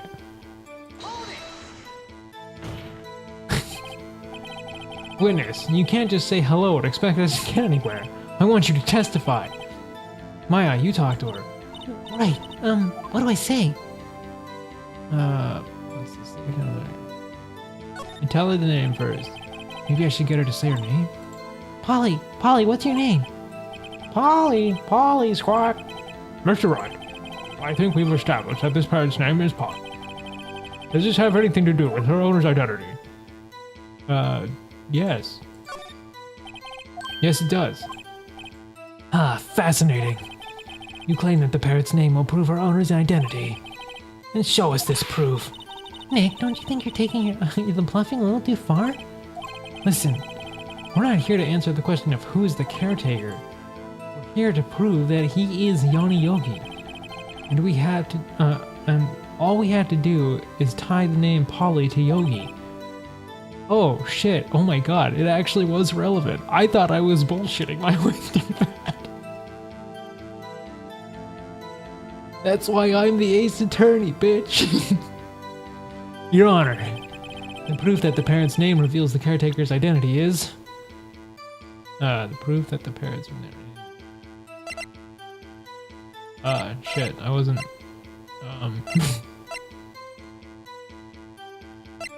The 6th incident, photograph the murder.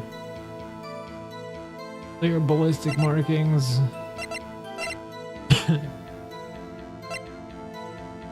Oh yeah, Polly Yogi. Ballistic markings. I'm assuming it's just the bird, right?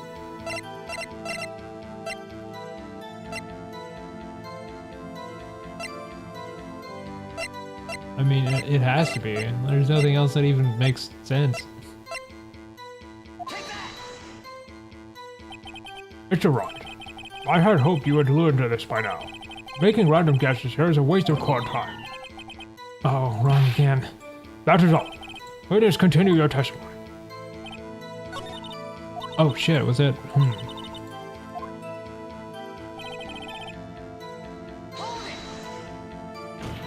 So do we have to go through all that again?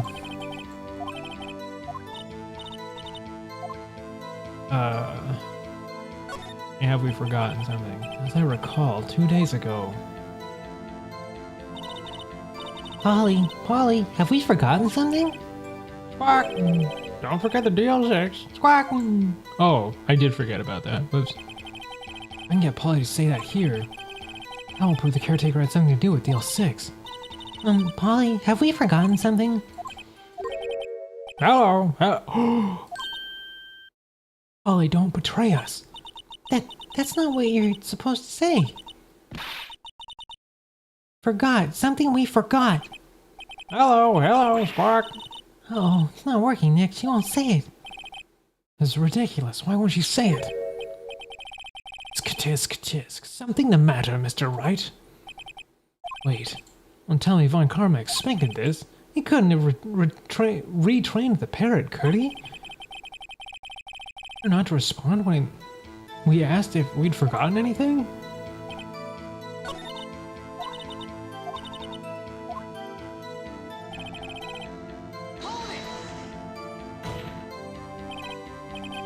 Witness, you can... So what's our other option? What's the safe number? Oh, right. Maybe I'll get her to say the number of the safe. Huh? The safe? Why? Because it directly links to the... It directly links to the evidence. Let's just try to get her to say anything, okay? Polly, what's the number to the safe in the shack? 1282, 1282. My, what a reckless parrot. Well, Mr. Wright, you aren't claiming that this number has something to do with the caretaker. Actually, it does, because it fucking almost directly links him to what the fucking paper said. Oh, but we don't have the paper. Shit. Or the letter, sorry. Actually, it does. That's why I had her say it. Ha, ridiculous. Can the number to a safe tell us who the caretaker is? Show us your proof. What could possibly link her to this number and the caretaker's true identity?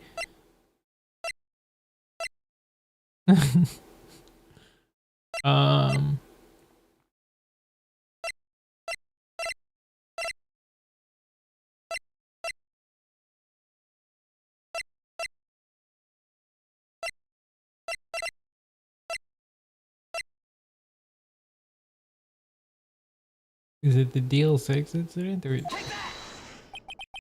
The DL6 case file. What is this obsession you have with this case? Mr. Wright, where in this file is something relating to that safe number? Victim data, case summary. Suspect data? It's on the suspect data page. Mr. Wright, this file is from a case 15 years ago. I don't see anything about it as safe in here at all. I believe this is another one of Mr. Wright's bluffs. Very well. Witness, continue your testimony. I don't know what to do.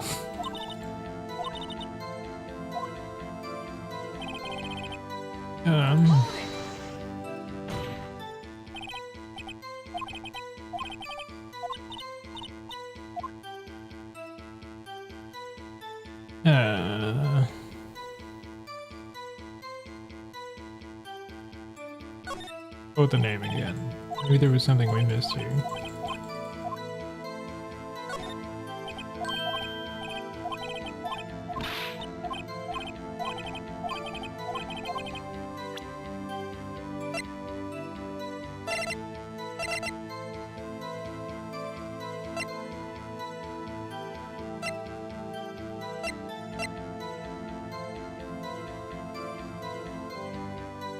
Now do we use the DL6 file?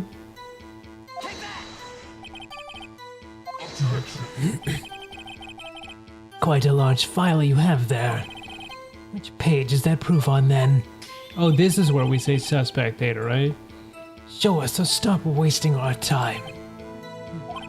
Very well. Mr. Wright, please show us the page.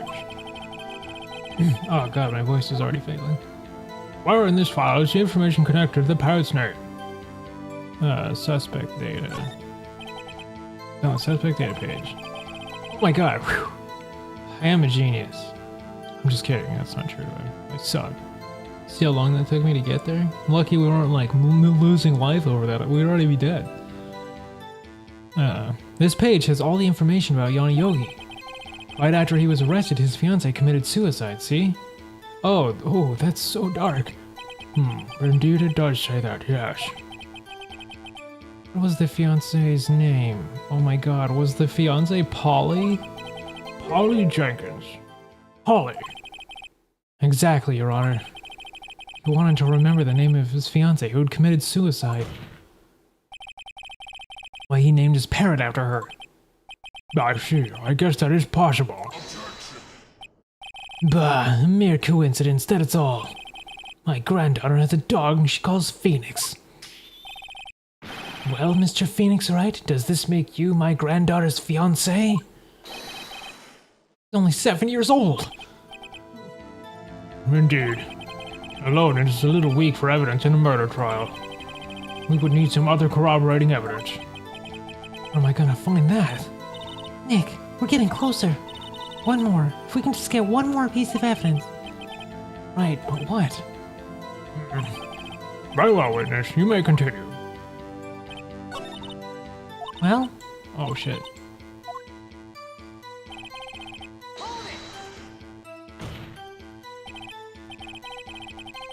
Yeah, I guess so. Fuck. She didn't just go surfing, she wanted a fishing trip. Upstate. Whatever. Okay, so what's the save? I think the save number had the most because we got all the way up to the point where he asked us what it was relevant to. So let's see if we can pull some information out of it.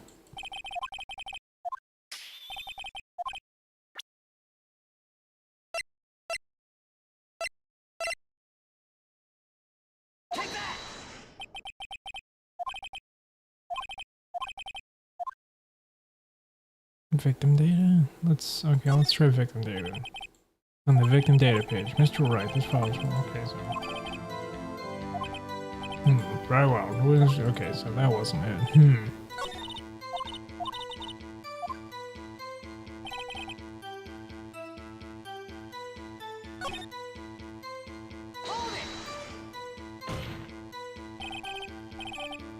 Witness, you're here to speak. You must speak to me. Frankly, I can't believe that you're speaking to a parrot.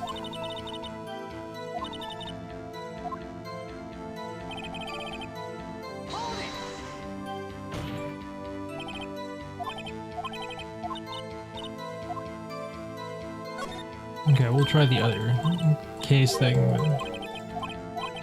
Or the case summary.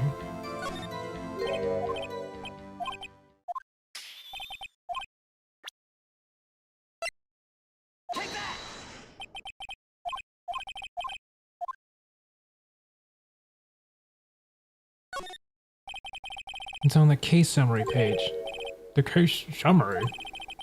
Specifically oh, so it was a date. Wow, you know what? I thought about that when we first saw the lock number. I didn't actually think it was a date though. I was just like, wow, it almost seems like a birthday or something. Because, you know, it's like one of the most common passwords or locks ever statistically. But I didn't think it actually was a date. I stumbled my way back into being doing something right. See, if I just go stupid enough, every once in a while, that stupidity will loop back around and I'll do something right. Specifically the date on which the DL6 incident occurred. The date of the incident, December 28th. That's today's date, 15 years ago. And the number on the safe is 1228. Bah! He used the date of the DL6 incident as the number for his safe, Your Honor. That's how important that day was to him. I see. It certainly is an interesting coincidence. People often do set their secret numbers to dates. See, there we go. You make that the date in this your YouTube password? That'd be a bold move. This is not tangible proof. I set my ATM card's number to 001 because I'm number 1. Oh my god, he's number 1. He's like a god, what was the Lazy Town guy? Robbie Rotten. He's the number 1. This has nothing to do with the date. Nothing. That's enough. I think we've reached a conclusion. This is a mere coincidence, that's all. That is a possibility. However, two coincidences at the same time seem like a pattern to me. What are you saying? Summon the caretaker of the boat shop. Immediately!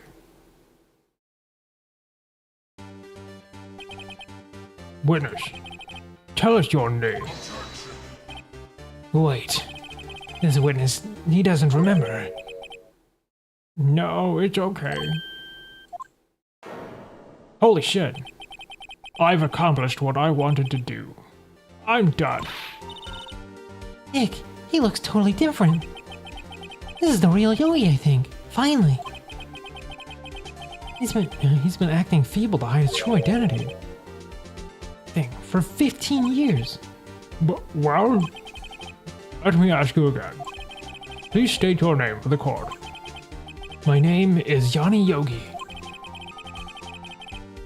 I can't help but think that in the style this happened, I really was thinking he was gonna, like, I got the straight up Yami Yugi vibes. 15 years ago today, I served as bailiff in this very court. Order. Johnny Yogi. So, was it you who killed Robert Hammond and tried to frame Miles Edgeworth for his death? Yes, it was me. I did it. They put me on the witness stand 15 years ago. Robert Hammond, he said I was mentally unsound. Told me it would make me innocent, get me off the hook. I pretended to have brain damage. I was innocent, really, but he didn't believe me. We won the trial, but I lost everything. I lost my job, my fiancé, my social standing. I should do an older voice. Now he sounds too close to Edward. Then, this 15 years later, a package arrived. It was a letter and a pistol. The plan was written out in careful detail. It was a plan for me to take my revenge on the people who ruined my life. I didn't care who had sent it. I thought this was my chance after 15 years. This was it. Finally, a chance to have my revenge on Robert Hammond and Miles Edgeworth. I have no regrets. Wait a moment. Revenge against Miles Edgeworth? What do you mean? I'm not at liberty... Oh, wait, sorry. I've already lost it. I'm not at liberty to speak on the matter. Why don't you ask Mr. Edgeworth himself? Anyway, I admit, I was the one who killed Robert Hammond.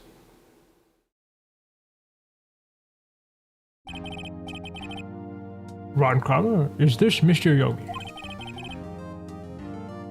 Oh, Under arrest, Your Honor. I saw no room for error in his confession. The defendant, Miles Edgeworth, is...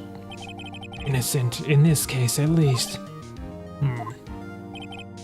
Very well. Will the defendant please take the stand? uh-oh. There are a few mysteries left unsolved. Still, you are cleared of the suspicion for this particular case. So I would like to pass judgment on the murder of Mr. Robert Hammond. Any objections? I don't believe it. Why isn't Von Karma saying anything? Very well. This court finds the defendant, Mr. Miles Edgeworth, not guilty. We did it. We saved him from this particular instance. Now we just have to do it again. That is all. This court is adjourned. Objection! What? Did someone just say objection? It wasn't Von Karma. Wait, but that means... No. Edgeworth. Your Honor. I object to your judgment. What do you mean? I'm not innocent at all. As we have heard, Yanni Yogi killed Robert Hammond in revenge. But revenge for what? Nick, Edgeworth is trying to confess. He's going to say he's guilty. He's going to tell them he was the murderer in the DL6 incident. He's going to tell them he killed his own cat. Uh-oh, what do I do? I don't know. Like, he was 6 in an elevator, robbed of air, and in the dark. It's like, how much can they really try him for that? Like, I'm gonna raise an objection. The judgment has already been passed. I object to Edgeworth's outburst. Didn't something like this happen yesterday, too? I believe a certain witness raised an objection after a guilty verdict was passed. It would be Larry. We must hear this new statement. I should have lent it to Edgeworth. We must hear Miles Edgeworth. He's right. We have a duty to hear Mr. Edgeworth out.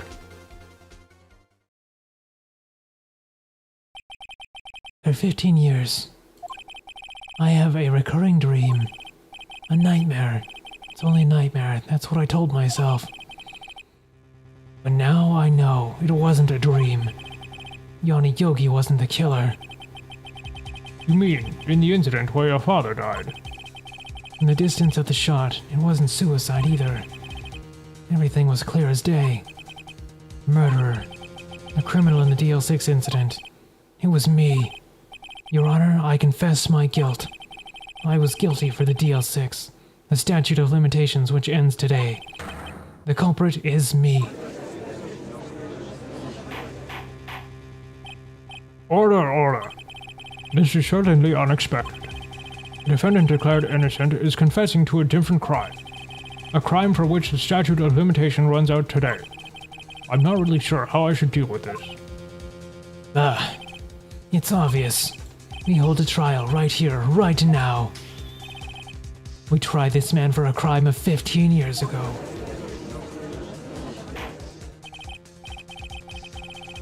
Wait, why are you trying to prosecute Edgeworth? He's a good boy. We like Edgeworth. I think I would like to take a 5-minute recess. During this time, I will consider the appropriate course of action to take. Court is adjourned.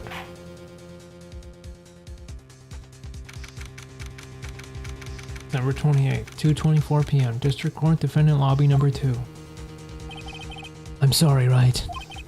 I've just wasted all of your effort. Mr. Edgeworth, I don't believe it, sir.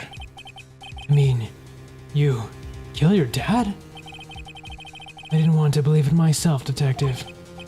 But it's the truth. I deserve to be punished. Murder is murder, no matter what the circumstances. This is crazy, just crazy. Nick, what are you doing? Huh? Oh, I was just reading through the court record once more. I'm getting my case ready.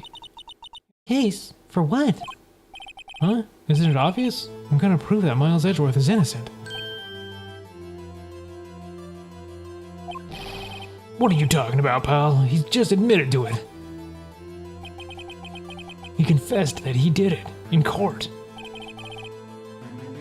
I'm sorry, Edgeworth, but I don't believe your nightmare. What? It's just a dream. It's not real. Truth is right here in the court record. In any case, tighten your belts. The real fight is just beginning. I'll prove you're innocent. Trust me. Right. You gotta love Phoenix for going this far for his friend. It's so adorable. It's so wholesome. December 28th, 2:30 p.m. District Court, Courtroom Number 3. Now then, I would like to resume our trial. Oh, excuse me. Judge, Miles Edgeworth has admitted his own guilt. He has confessed his crime. Let us begin by hearing his testimony. Then, though pointless, let the defense do their cross-examining.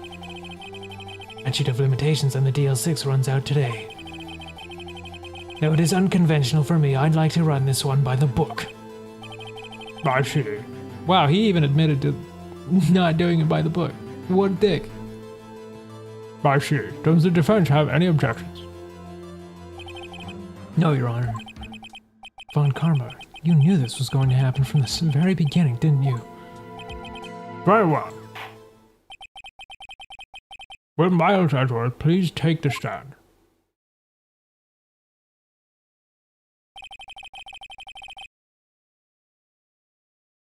Will the witness state his name and profession? Miles Edgeworth. I'm a prosecuting attorney. Mr. Edgeworth, 15 years ago, you mistakenly killed your father, Gregory Edgeworth. Is that correct? Is correct. Then testify about this matter to the court. When Edgeworth was telling me about his dream yesterday, I noticed something. One detail didn't quite fit. That will be the key, but only if I can get it to work. Please, please.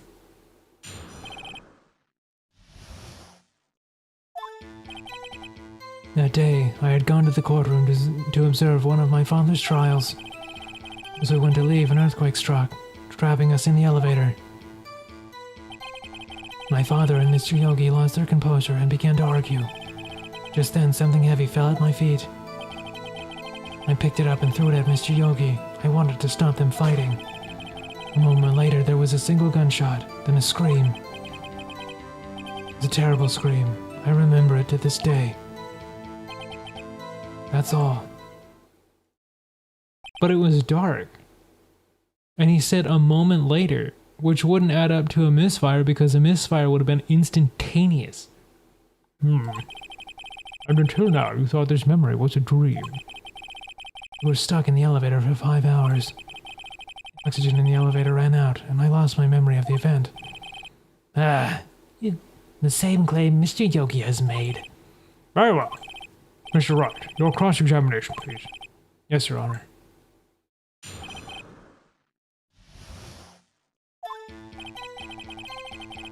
Room 015 trials.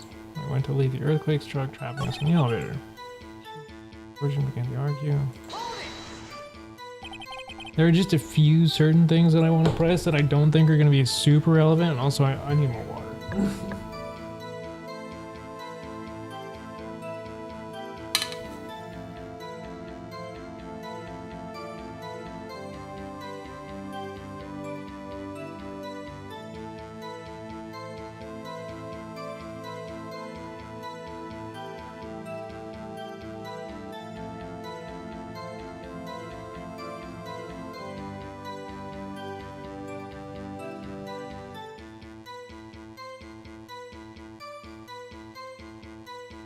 What did you do then? I was 9-year-old boy at the time. What could I do? Scared, trembling in the corner. But then...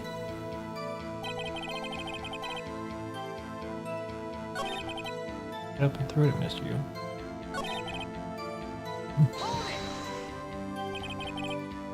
The gun fired once.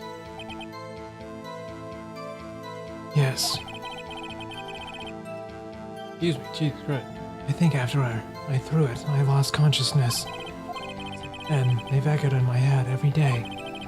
The gunshot and that horrible scream. Scream.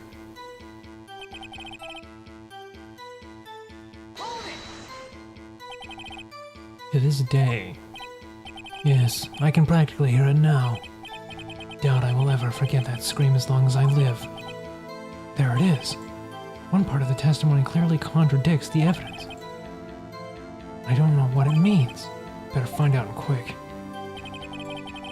Gone to the courtroom. Something to do with this. What do we have here that contradicts the scream?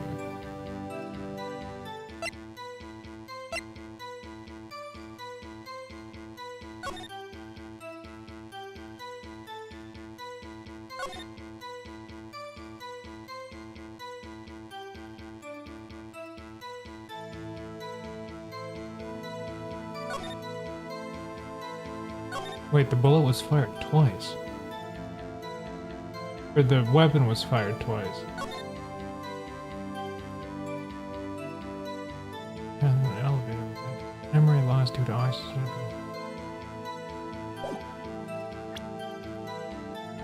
But what about the scream? What is it that...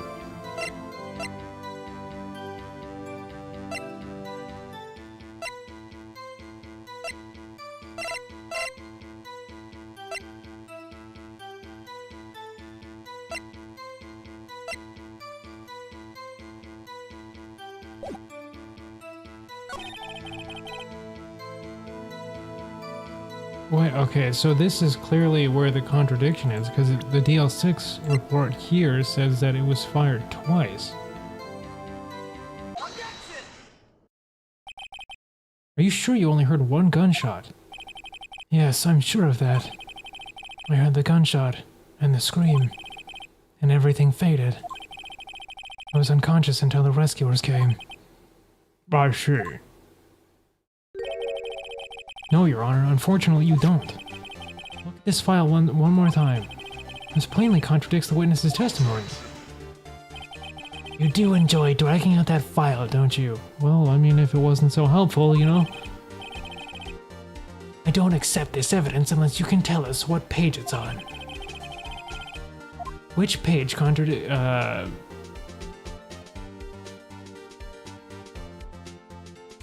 Victim,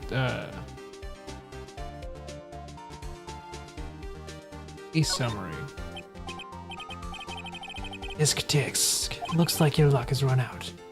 Yeah, no, okay. Was it on the second page? Mr. Wright, this page has no contradictions I can see. Wait, there is another contradiction in the file. Then show us the right page. Even my grandchild could do better than you. Which page contradicts Miles Edgeworth's Victim data. Oh, it was the victim data. Shit. I told you I was an idiot. Look at the victim data in this file. It says it quite plainly. The murder weapon was fired twice. Okay, so the case summary, victim data, and other data are page by page, so it's basically just page 1, 2, and 3 then. Okay, good to know, good to know. Miles Edgeworth only heard one gunshot, yet the murder weapon was fired twice. The first shot was the accidental firing when the pistol was thrown. So, who fired the remaining shot? Was there perhaps another shooter who fired the second shot? Your Honor, I'm sure you're aware. The incident occurred 15 years ago. The evidence is dated. The pistol did fire twice. However, we do not know when the second shot was fired. It might have been fired the day before the incident. There is no proof that the second shot had anything to do with this incident. I see. You do have a point. Mr. Wright, the murder weapon was fired twice, as we have heard. One of those shots was fired by the defendant, a boy at the time.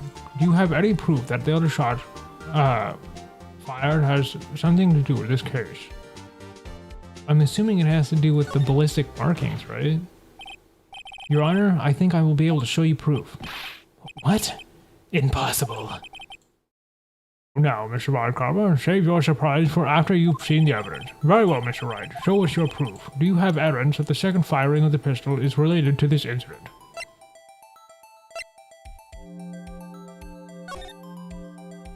Okay, so that was where he was shot in the heart. There's a second bullet right here. I just now noticed that. There is a second bullet mark here. This must be where it misfired. So it's the picture. Oh god, I'm so glad I looked at that. I was about to make myself look like a goddamn idiot. Look at this. Look at this photograph. This is a photograph of the scene of the crime 15 years ago. Oh, that's the judge. I can see the victim lying there as Gregory Edgeworth. Yes, the shot that was shot from the day before, which they probably would have had on record anyway if he was a court bailiff. This proves the murder weapon was fired twice, at the time of the incident. This photo proves it. Let me get this straight. This photo proves 2 shots were fired. Where? Your Honor, please get a clue. Show the judge the contradiction in the photo. Okay, it's right here. That should be obvious, the contradiction is here. I see, a bullet hole in the door. Your Honor, Gregory Edgeworth was killed by a shot from the pistol. Yet there is also a bullet hole in the elevator door. Can't believe I never noticed that before, but again, I've said it many times before, and I will say it many times more. I am an entire idiot. Maybe 2, even. We also know that the murder weapon was fired twice. Thus, someone other than Edgeworth fired that second shot. Order. Mr. Wright, what are you driving at? It's simple, Your Honor. At the time of the incident, 2 shots were fired. One went into Gregory Edgeworth's heart, the other hit the elevator door. Remember that the defendant lost consciousness after the shot he fired rang out. In conclusion, we must agree that the second shot was fired by someone else. Mr. Wright, but who could that someone else be? The murderer, of course. I knew I should have stepped in before your wild fantasies got out of hand. Mr. Wright, once more, the DL6 incident case file. Look closely. Oh, right. Thank you. Okay, thank you. I just remembered too. Man, I'm so good at remembering. I think at one point I was gonna ask you to remind me too, but then I got distracted and I was like, oh boy, I'm gonna go be an idiot some more. Which I did, promptly. You'd be very proud of me. Try the case summary page. Case summary. That's on page 1. What's written there? Not a single clue was found on the scene. The pistol had indeed been fired 2 times, and the other bullet would have been discovered on the scene. He does have a point. That second bullet has never been found. Why? Because the second bullet does not exist. The bullet that claimed Gregory Angelo's life was the one fired by his own son. This is the truth of the matter, the whole truth. It was undoubtedly something else that made that bullet hole in the door. How? What? That's gotta be some of the most flimsy ass shit we've heard so far in this game. Order. I will have order. Ninja, no, you're not the idiot. I am the idiot. I take full responsibility for the idiocy here. It's my job. Mr. Wright has proven one thing to us quite clearly. That the murder weapon was fired twice at the same time of the incident. However, as Mr. Von Karma says, the second bullet was fired was not found. Wow, imagine not finding a single bullet casing in an earthquake in a collapsed elevator. Or, not collapsed, you know what I mean. It's highly unlikely that the police merely overlooked the second bullet. So all we have is the single bullet fired. I'm afraid I have to discount the defense's claim. Tisk, tisk, tisk. I praise the judge for his wisdom in this matter. God, how did this happen? I don't believe that second bullet didn't exist. Was I wrong? Have I been wrong about this whole incident? What are you doing, Nick? Why aren't you raising an objection? Sorry, Maya. What? It looked like I was wrong. Nick? If the second bullet wasn't there, all my conjectures are for nothing. No. But you said you'd do it, Nick. You said you'd get Edgeworth declared innocent. I'm sorry. It's just, when I saw the photograph, I thought the 2 shots had been fired. I was so certain of it. I thought I'd won. I thought there was another person, someone else who fired the killing shot. But now, I was wrong to think it could be that simple. It stood unsolved for 15 years. Nick. Well, it seems that we have finally cleared up this incident. Only 1 bullet was found at the scene of the crime. That shot was fired by Miles Edgeworth. Precisely. I would like to ask one thing of Miles Edgeworth before passing my verdict. Have you been paying attention to the trial so far? Yes, Your Honor. Do you have any objections? No, I do not. So you killed your father, though that was not your intention. Yes, I did. Oh no. He's accepted the guilt. Very well. The statute of limitations on this murder of Gregory Edgeworth runs out today. Therefore, I must pronounce a verdict of the defendant today, right now, or right here. Right now. Indeed. Does anyone have any objections? Been here before. It's just like my first day in court. There's so many things I know I should be saying. My mind's gone blank. I can't find the words. Mr. Wright. No, because we do still have the bullet, so I do have an objection. Your Honor, I object. Tisk, tisk, tisk. Mr. Wright, on what grounds do you object, Ooh, Nick? I don't know. His case is perfect. Oh no. Grr. It must exist. The second bullet. What? What did you just say? Nothing. Second bullet must exist? But where? Someone took it. It seems waiting is not going to produce us any answers from Mr. Wright. wait, Your Honor. The second bullet, it existed. What? But we just heard proof that it did not exist. I realize that, Your Honor. I'm really grasping here. It's just someone took it from the scene of the crime. That's what happened. But who? The murderer. The murderer? Then tell us, just who is this murderer? I'm still thinking about that one. So the criminal took the second bullet, but why? Huh? First of all, how would they have found it? It's not easy to find a stray bullet, Mr. Wright. Exactly, it's not easy to find a stray bullet, so why are we assuming it didn't exist? I feel like there's just a couple different contradictions here. Was there some pressing need for the murderer to search for the bullet? Obviously, the murderer had to find it. Of course, there was. Of course, there was a need. That's why they took it. Blah, what possible reason could they have had? Well, the reason the murderer took the bullet from the scene was, the bullet would be proof. Maybe they thought the bullet would be used as proof. It was a special bullet, so they took it with them. That was the case, then they should have taken the bullet from inside Gregory as well. Huh? Or would they only take one and the two shots fired? Oh, right. Mr. Wright, have you really thought this through? Oh, I guess that is a good point. No, I didn't think that through. I'm going to have to paralyze you. Oh, this isn't going so well.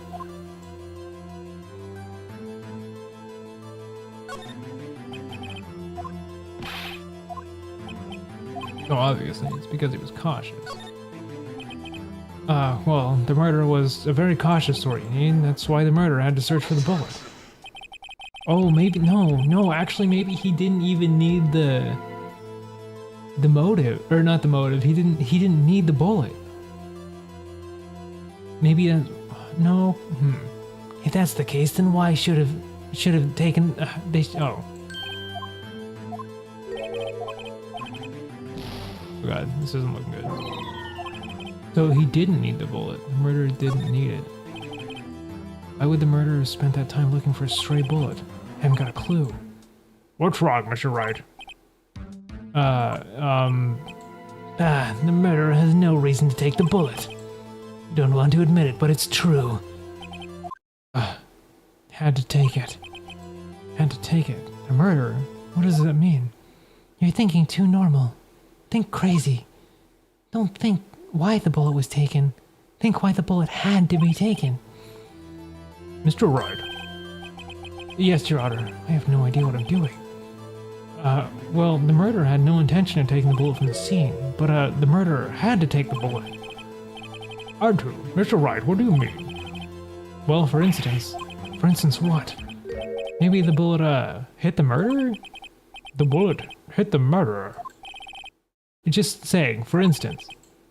I mean, if it hit you, you would have to take it with you, wouldn't you? It's not like you could perform surgery right there. You know? Wait a second. I was just talking off the top of my head. But what if that's really what happened? Oh my god, are you saying the bullet is still inside Yanni Yogi? Like, did it heal over? I feel like that would be, like, really easy to get infected. Or maybe he took it out later. Let me get this straight. So at the time of the murderer themselves was shot, and they left with the second bullet still inside of them, thus leaving only one bullet at the scene of the crime. Yeah, I guess that's how it would work, yes. But there's a problem with that. The other two people rescued from the elevator, Miles Edgeworth and Yanni Yogi, were both unharmed. So that would mean the murderer came from outside, yes. Oh my god, was it actually Von Karma? The two men fight inside the elevator. Trying to stop them, the boy picks up the pistol at his feet and throws it. It discharges in the bullet. The bullet goes through the elevator door and hits the murderer outside. He loses consciousness. Then the murderer opens up the elevator door and sees the men inside. Mr. Wright, you are truly the most unpredictable defense attorney I've ever known. I can tell you're grasping, yet I cannot deny the possibility of what you say. What are you saying? Deny it! Deny it! No one involved with the incident was wounded. There was no murderer. No one was wounded at the time of the incident. He's right. I can't think of anyone. Hey, Nick, Huh? I just thought of something really crazy. Crazy. Remember what Mr. Grossberg said yesterday? Gregory Edgeworth dealt a blow to his perfect trial record. Wow. It must have been quite a shock for Von Karma. He took a vacation for several months after that, you see. Yes, an unusual event for the man. But it was the first and last vacation he's taken in many years of prosecuting. If Von Karman didn't take the vacation because of the shot, But took it because he was injured. which would mean It could only mean one thing. he was the murderer of the DL6 incident. He was the man who shot Gregory Edgeworth. It was Von Karma. Oh man, something's wrong, Mr. Wright. So, oh my god, it actually was Von Karma, holy shit. No, Your Honor. Well, you have indicated the possibility that the murderer came from outside. Can you give us the name of your suspect? Uh-oh. Should I come out and say it now?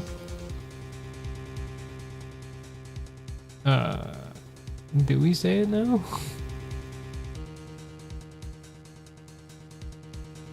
I think we need to prove it first. No, we need to say it because we have to prove that it was him. Your Honor, there is a suspect, one lone suspect. Well, it certainly is interesting news. Very well, Mr. Wright. Who is your suspect? My hands are shaking. For what? Von Karma. Von Karma.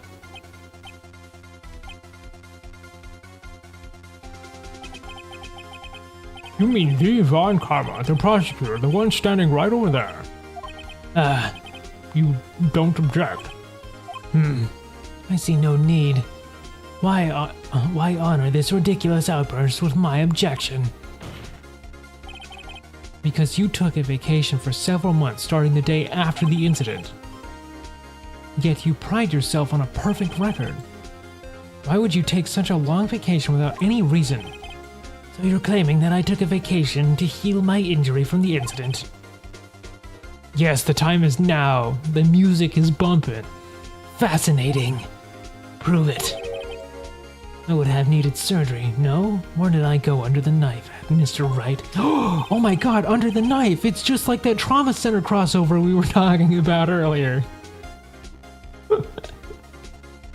It's fate. Bring the doctor that operated on me. Have him testify. Nick, let's find out whose doctor is. It's no use. Edgeworth? I know Von Kamra, perhaps too well. He's perfect. He wouldn't leave clues. He probably didn't undergo surgery. It would leave a doctor as a witness. Nobody's that perfect. So what, Nick? Well, we can always check him for a scar. Von Karma pulled the bullet out himself? That's insane. No, he couldn't have. You can't just pull bullets out of yourself. Of course you can. It's just not a good idea. Wait, what does that mean? The bullet has to be somewhere, but where? Tisk, tisk, tisk, Mr. Wright. Can you produce evidence to prove that I was shot?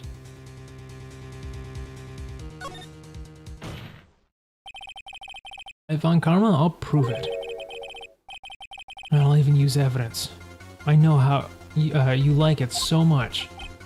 What? The evidence that proves Von Karma was shot was...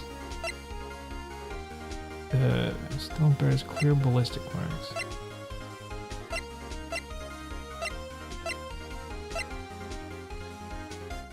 It has to be the bullet, right? That's like all we have left.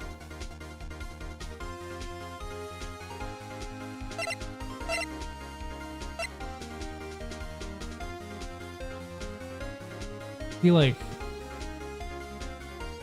no, we can't give him an MRI. I think we would go to jail if we gave him an MRI with a bullet inside of him. I think it has to be this bullet, though. What exactly is that? Sorry. Judge, if you would. Right, penalty. Oh, shit. I'm really not sure I've managed to make it this far. Mr. Wright, please reconsider your evidence. Yes, Your Honor. Oh, it was.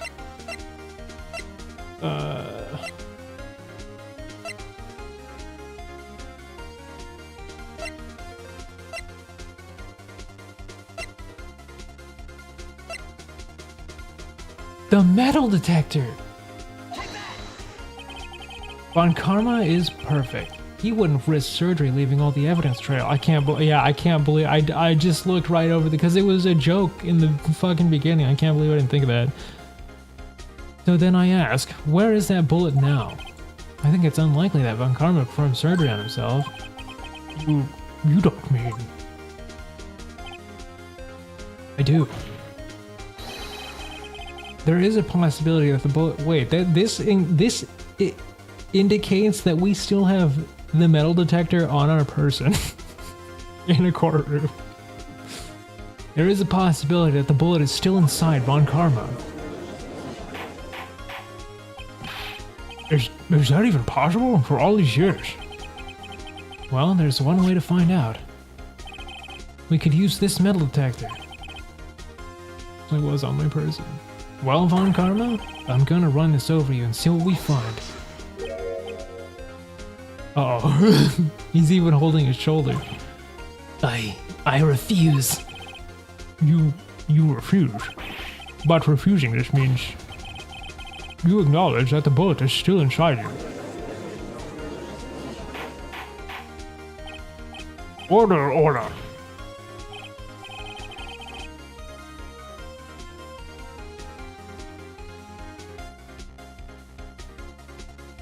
Oh, well, I guess that's true. I have taken a fair share of metal detectors to court with me.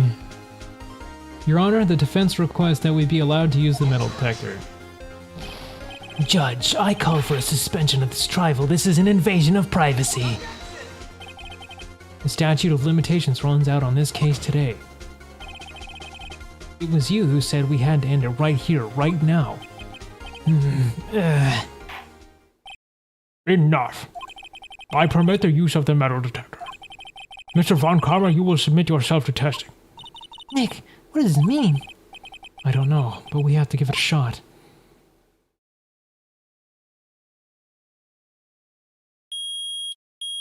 Oh, shit. It reacted. Something's in his right shoulder. And he was even holding his shoulder. The bullet! Von Karma? You. It was you. I was afraid this would happen. And so I remained silent. Indeed, there is a bullet in my shoulder. However, it has nothing to do with this incident. What? I was shot in the shoulder long before the DL6 incident. Claim that the bullet in my shoulder has no relation to DL6. Well, then I guess you wouldn't mind if we... Wait, no, if it didn't have any relation to DL6, why would he not take it out? But, Mr. Von Karma, can you prove that? Prove? No obligation to prove anything. What? It is Mr. Wright who must prove something here, not I. Mr. Wright, well, can you prove it? Can you prove that the bullet in Von Karma's shoulder was from DL6? Of course he can't. You don't have any evidence from the DL6 evidence. Because you took it out of the records room yesterday. Oh my god, are we gonna make him get surgery? Because this must be where the bullet comes in, because it has a very clear markings. With no proof, you cannot convict me of any crime. Sorry, Mr. Wright. No, I'm the one who's sorry, Mr. Von Karma. What? You were close, one day away from freedom. But you see, I have proof. What? Who would have thought you would dig your own grave trying to convict Edgeworth? I can link the bullet in your shoulder to the DL6 incident. And here's my final proof. It is. It's got to be this. If we skate by on this on 1 health again, this will be my legacy. That's a bullet. Where did you get that?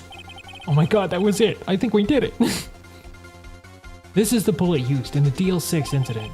This was taken from the heart of the victim, Mr. Gregory Edgeworth. The bullet is preserved quite nicely, with all the ballistic markings intact.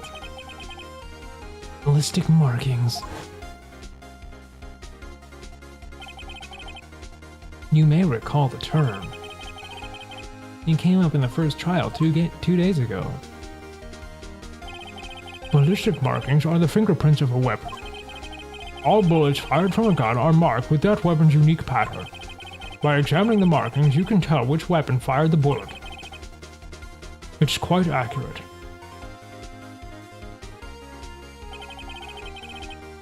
We have 2 bullets in our possession.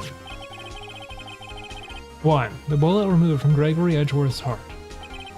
The other, Mr. Von Karma, is the bullet buried in your shoulder. We could analyze both bullets, and if the markings matched, we would know that both bullets had been fired from the same gun. The very same pistol. In other words, the murder weapon that killed Gregory Edgeworth. Mr. Von Karma, you will let us remove the bullet from your shoulder. Then we'll compare the ballistic markings to those on the bullet. And solve this case once and for all. Well, Mr. Von Karma?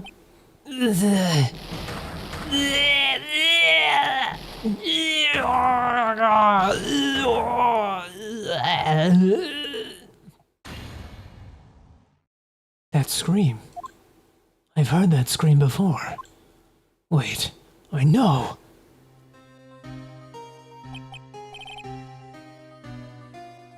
Yeah, breathe. Quiet, I said quiet. You're not making this any... Oh, yeah, well, we already know this. I'll stop you. Stop breathing my air. Get away. Get away from my father.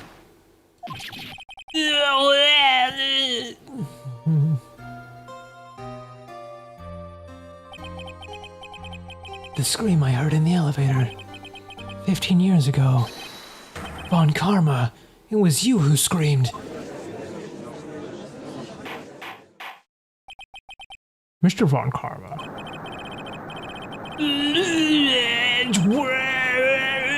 Only you would defy me. So it was you.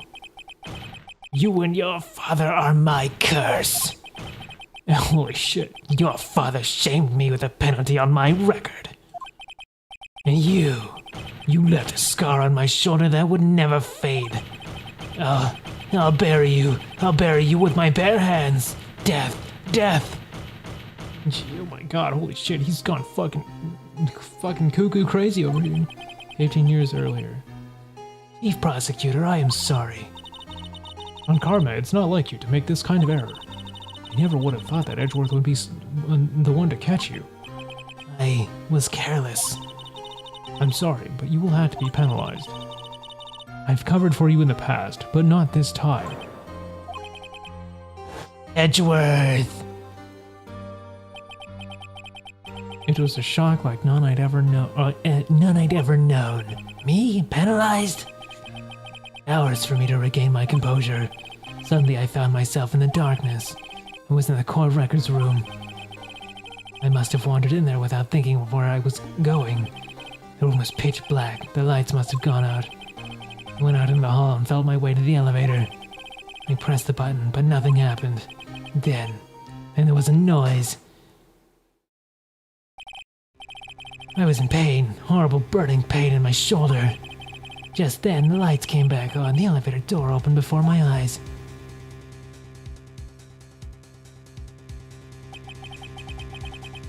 Three people inside, all lying unconscious from oxygen deprivation. Much to my surprise, a pistol lay at my feet. I knew then it was destiny.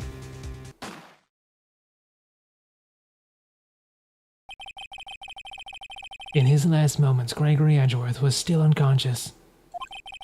He died never knowing who had shot him. Later, he spoke through a medium blaming Mr. Yogi. He was fooled. It was the perfect crime.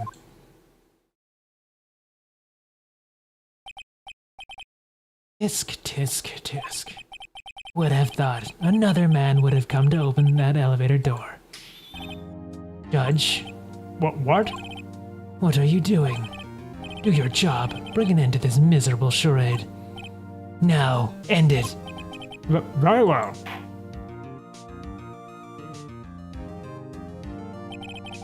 It appears that we have come to a very long way to the end of this maze. 15 years later. Mr. Miles Edgeworth, Yes, Your Honor. you were innocent. You are innocent. As you said, it was all a nightmare. Yes, Your Honor.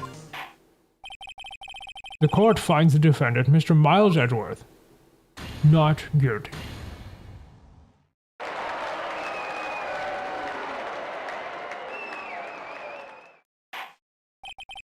That is all. This court is adjourned.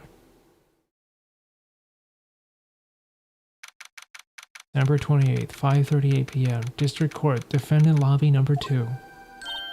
Nick, we did it! Did you see his face? Von Karma looked even paler than usual. He's pretending to be all cool, but inside you crushed him, Nick. Crushed! I gotta say, I'm impressed. It was pretty close, though. Oh no, that was Phoenix. I was sure we'd had it. No, I was on the verge of tears the whole time myself. But now it's all just a good memory. So, it's finally over, Edgeworth. Right. Yeah? I'm not sure how to say this. I know. Try thank you. I see. Thank you, Wright. You're welcome. I think you could have done better than that. Sorry, I'm not good at this sort of thing. You got a lot to learn, Edgeworth. Got you there. Whoa! Oh my god, Gumshoe! Amazing, pal. You pulled through just like I thought you would. I'll never forget this. I owe you one, pal. And tonight, let's party. Dinner's on me. Yeah, my salary went down a bit this month. But who cares? See, Mr. Edgeworth, you should take a lesson from Detective Gumshoe. That's how you say thank you. I see. Whoa! I feel foolish. Don't worry, take it a little at a time. You'll get used to it. It's been 15 years since I've seen Edgeworth this unguarded. Hey, y'all! Lada! Y'all are great in there. Oh my god, is she in here again for camping illegally? I so hope that's the case. That would be hilarious. Thank you. Yo, Edgeworth, congrats. Thank y'all very much. I knew you were innocent from the very start, of course. Just look at you. You wouldn't stick your hand in the cookie jar, even if if no one was there. You were the witness at the first day of the trial, weren't you? Yeah, well, let bygones be bygones, eh? Speaking of which, what are you doing here, Lana? Who, me? I went back to college. I gave up trying to be an investigative photographer pretty quick. Really? That's too bad. Huh? Isn't that hot dog guy from the park? Huh? It's over, Nick. My life is over. Why the sad face, Larry? What happened now? Oh, Nick, I'm not long for this world. Oh, you don't look sick. It's Keontae. She's gonna live in Paris. She's leaving me behind. I just seen that coming. Yo, Edgy, there you are. Yes, here I am. Congrats, Edgy. Here's a little gift from me in celebration. Celebration? That's unusual for you. Harry Butts, you come along tonight too. My treat, pal. Huh? Thanks. Looking forward to it. Yo, Nick. That's the suit that questioned me. When he says treat, that's not police talk for prison food, right? Right? I think it'll be fine, Larry. Right. Yeah? What's up? That envelope that Larry gave me, it's got money in it. Well, yeah, that's not strange. People give money away to celebrate sometimes. It's $38, right? Oh, my heart. Let's talk. That's so stupid. Huh? That's a weird amount. I mean, it's not a little, but it's not a lot either. $38 exactly? Nick, wasn't that exactly the amount of lunch money that was stolen from Edgeworth in school? $38. No. No, Larry, it was you. What are you so surprised about, Wright? Huh? Larry was absent that day from school, right? But that doesn't automatically rule him out as a suspect. What? Think back to the day 15 years ago. Wright took the day off, but he was bored, so he came to school anyway. And he saw the money lying there, and the rest is history. I never was good at history. Edgeworth, you didn't know, did you? I suspected. I just couldn't picture Larry protecting you like he did that day. Everyone else was saying you did it. The whole class was against you, remember? Yeah, too well. Right, you may not know this, but we used to have a saying back in school. When something smells, it's usually the butts. I know. Really, Wright, I'm surprised you didn't figure it out. Well, this sure is an unexpected turn of events, huh? Edgeworth. You could have told me. No, Nick. It was 15 years ago. Don't you think the statute of limitations has run out, Mr. Edgeworth? I'd say so, yes. There you have it. Where does that leave me? I became a defense attorney because of what you two did. Well, you have always been something of an insufferable emotionalist. Yeah, and you get worked up too easily, too. Death. The death sentence for both of you. Man, if only I'd known I'd become a prosecutor. The same goes for me, only the other way around. For the longest time, I thought that I might have killed my own father. Thought I might be a criminal. I became a prosecutor in part to punish myself. If I had known the truth, I might have become a defense attorney after all. Edgeworth. Want to switch, right? Hey, y'all, line up. I'll take a photo. Hey, photo time, let's go. And after that, dinner on me. Detective Gumshoe took us out in the town that night. We celebrated Edgeworth's newfound freedom, even though Edgeworth himself was still in detention. Oh, poor Edgeworth. December 29th, 5:02 a.m., Wright & Co. Law Offices. Whoa, I went a little overboard yesterday. My head hurts. Huh? It's only 5. Maybe I should go back to sleep. What's this? A letter? Maya, no, you better not have left. Maya, I swear to God. Morning, Nick. You were really impressive yesterday. Seeing you, it made me think about what I'm doing here. I'm a spirit medium, in training, of course. I wanted to help Mr. Edgeworth, too. I wanted to help you. But I couldn't. I was useless. So I decided to go back to my training. I'll become a full-fledged spirit medium for starters. I couldn't say it to your face, so I left this letter. Goodbye, Nick. No, Maya, no! Goodbye? What time is it? God, the first trains from the mountains have already left to the station. Or to the station.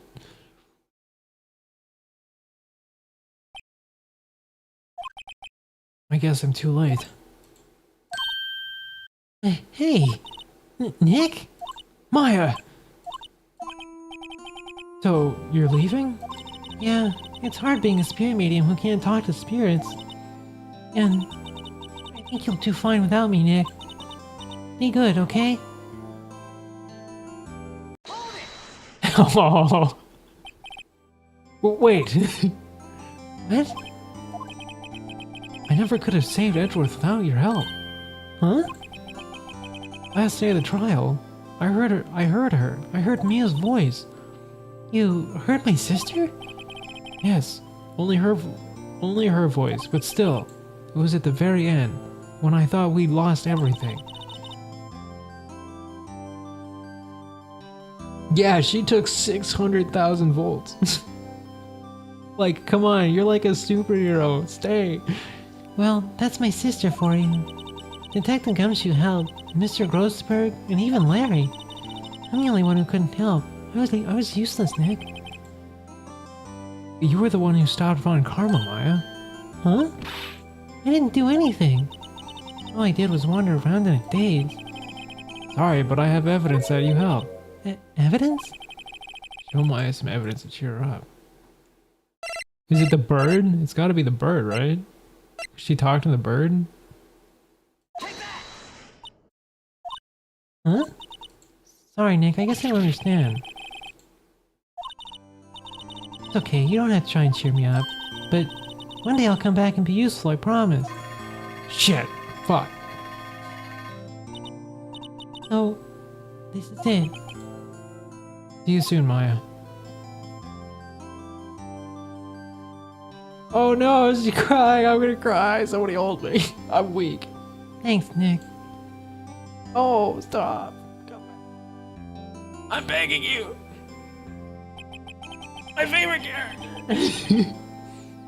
And so my story ends. Time to turn a new page and say goodbye to the novice defense attorney I once was. Now a new story begins. The same old crazy cast of characters. Don't think you've graduated yet, amateur. Mr. Wright, perhaps you'd like to rethink that claim. Yes, Your Honor. Oh, I got a bad feeling about this. Thank you, Ninja. I need it. I'm sad now. Oh, was that the... Oh, it was so good. What the fuck? Hey, pal, Mr. Edgeworth came down to the precinct to wish me a happy new year. Talk about a pleasant surprise. Oh, Detective Gumshoe. Then he hung his head low and went right back outside. Kinda like he was embarrassed or something. Strange, huh? Oh. Oh, my heart. Nick, haven't seen him lately. Who, me? I've been working at a cheese shop. That Missy's a nice lady, but she's not exactly what you'd call a cheap date. Huh? Oh, she's in Hawaii right now. Yeah.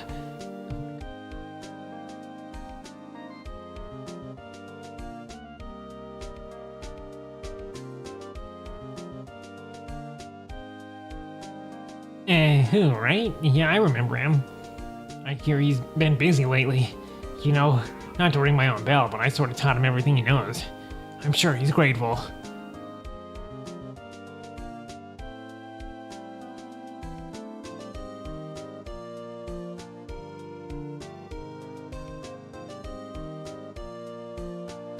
Ah, Phoenix Wright. Ah, the defense attorney from who I wrote that advocate for. Oh, you wouldn't know I've taken over management of the Gatewater Hotel recently. Should you be in the area, please stop by.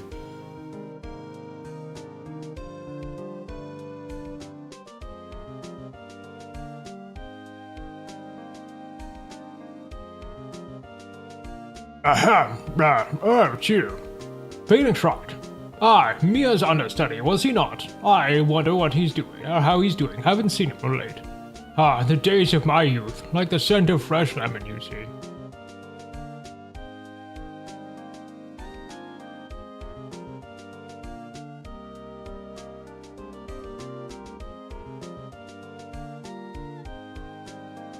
Yeah, Phoenix Wright? He's an actor? Well, I'm not buying it. You can't be a star with a name like Phoenix. Oh shit, oh god. DVD box set another. Oh god, she's doing a thing. I can't.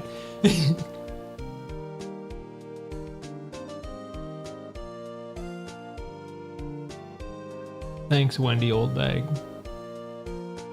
I'm pleased to announce Pink Princess is a hit. I sure owe that Mr. Wright a great deal. Oh, and I'm keeping my face out of the public eye till the show's over. I wouldn't want to ruin any kids' dreams, you know.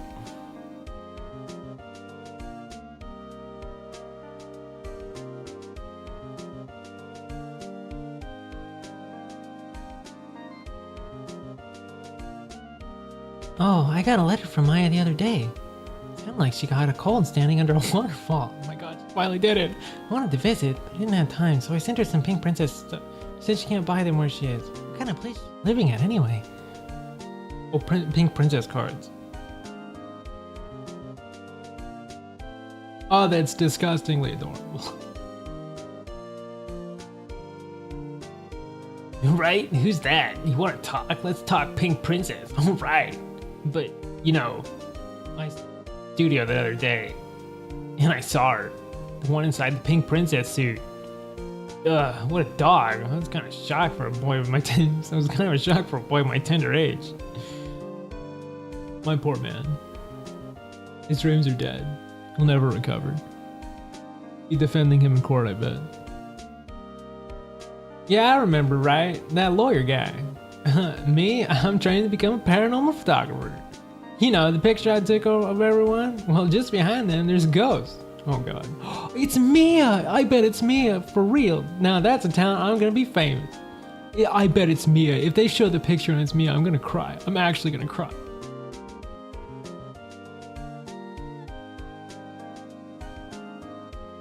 My heart, don't break my heart, don't break my heart. Oh, it is her. Oh.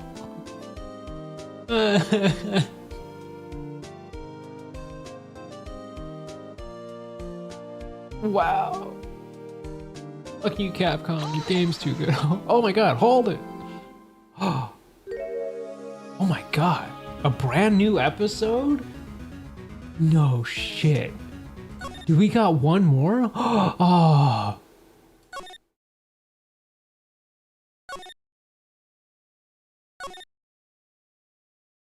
Okay. Oh my god, there's more. Oh, god. Whew. I was not ready for this to be over. We'll watch the beginning, but I think I have to call it here because my voice is starting to get raw. And I guess this is normally when we do it anyway. But I had to at least see. Whoa! Animation? What's going on? What actually is going on?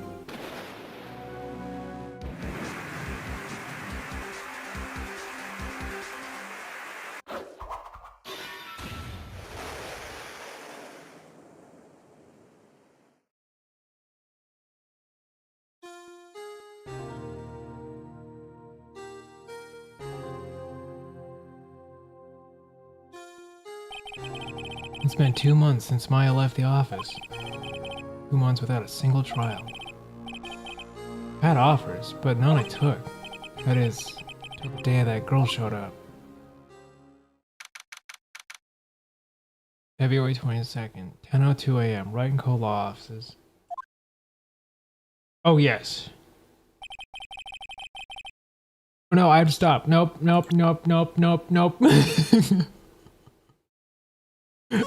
If I don't, I won't. We have to stop. Why is this game so good? I hate it. I mean, I love it. I think it might be one of my most favorite games I've ever played, honestly. I think it might be just straight up one of the best. Definitely one of my favorites, actually. It's stupid. It's so good. Oh, God. I didn't know there was like an extra one either. Makes me so happy.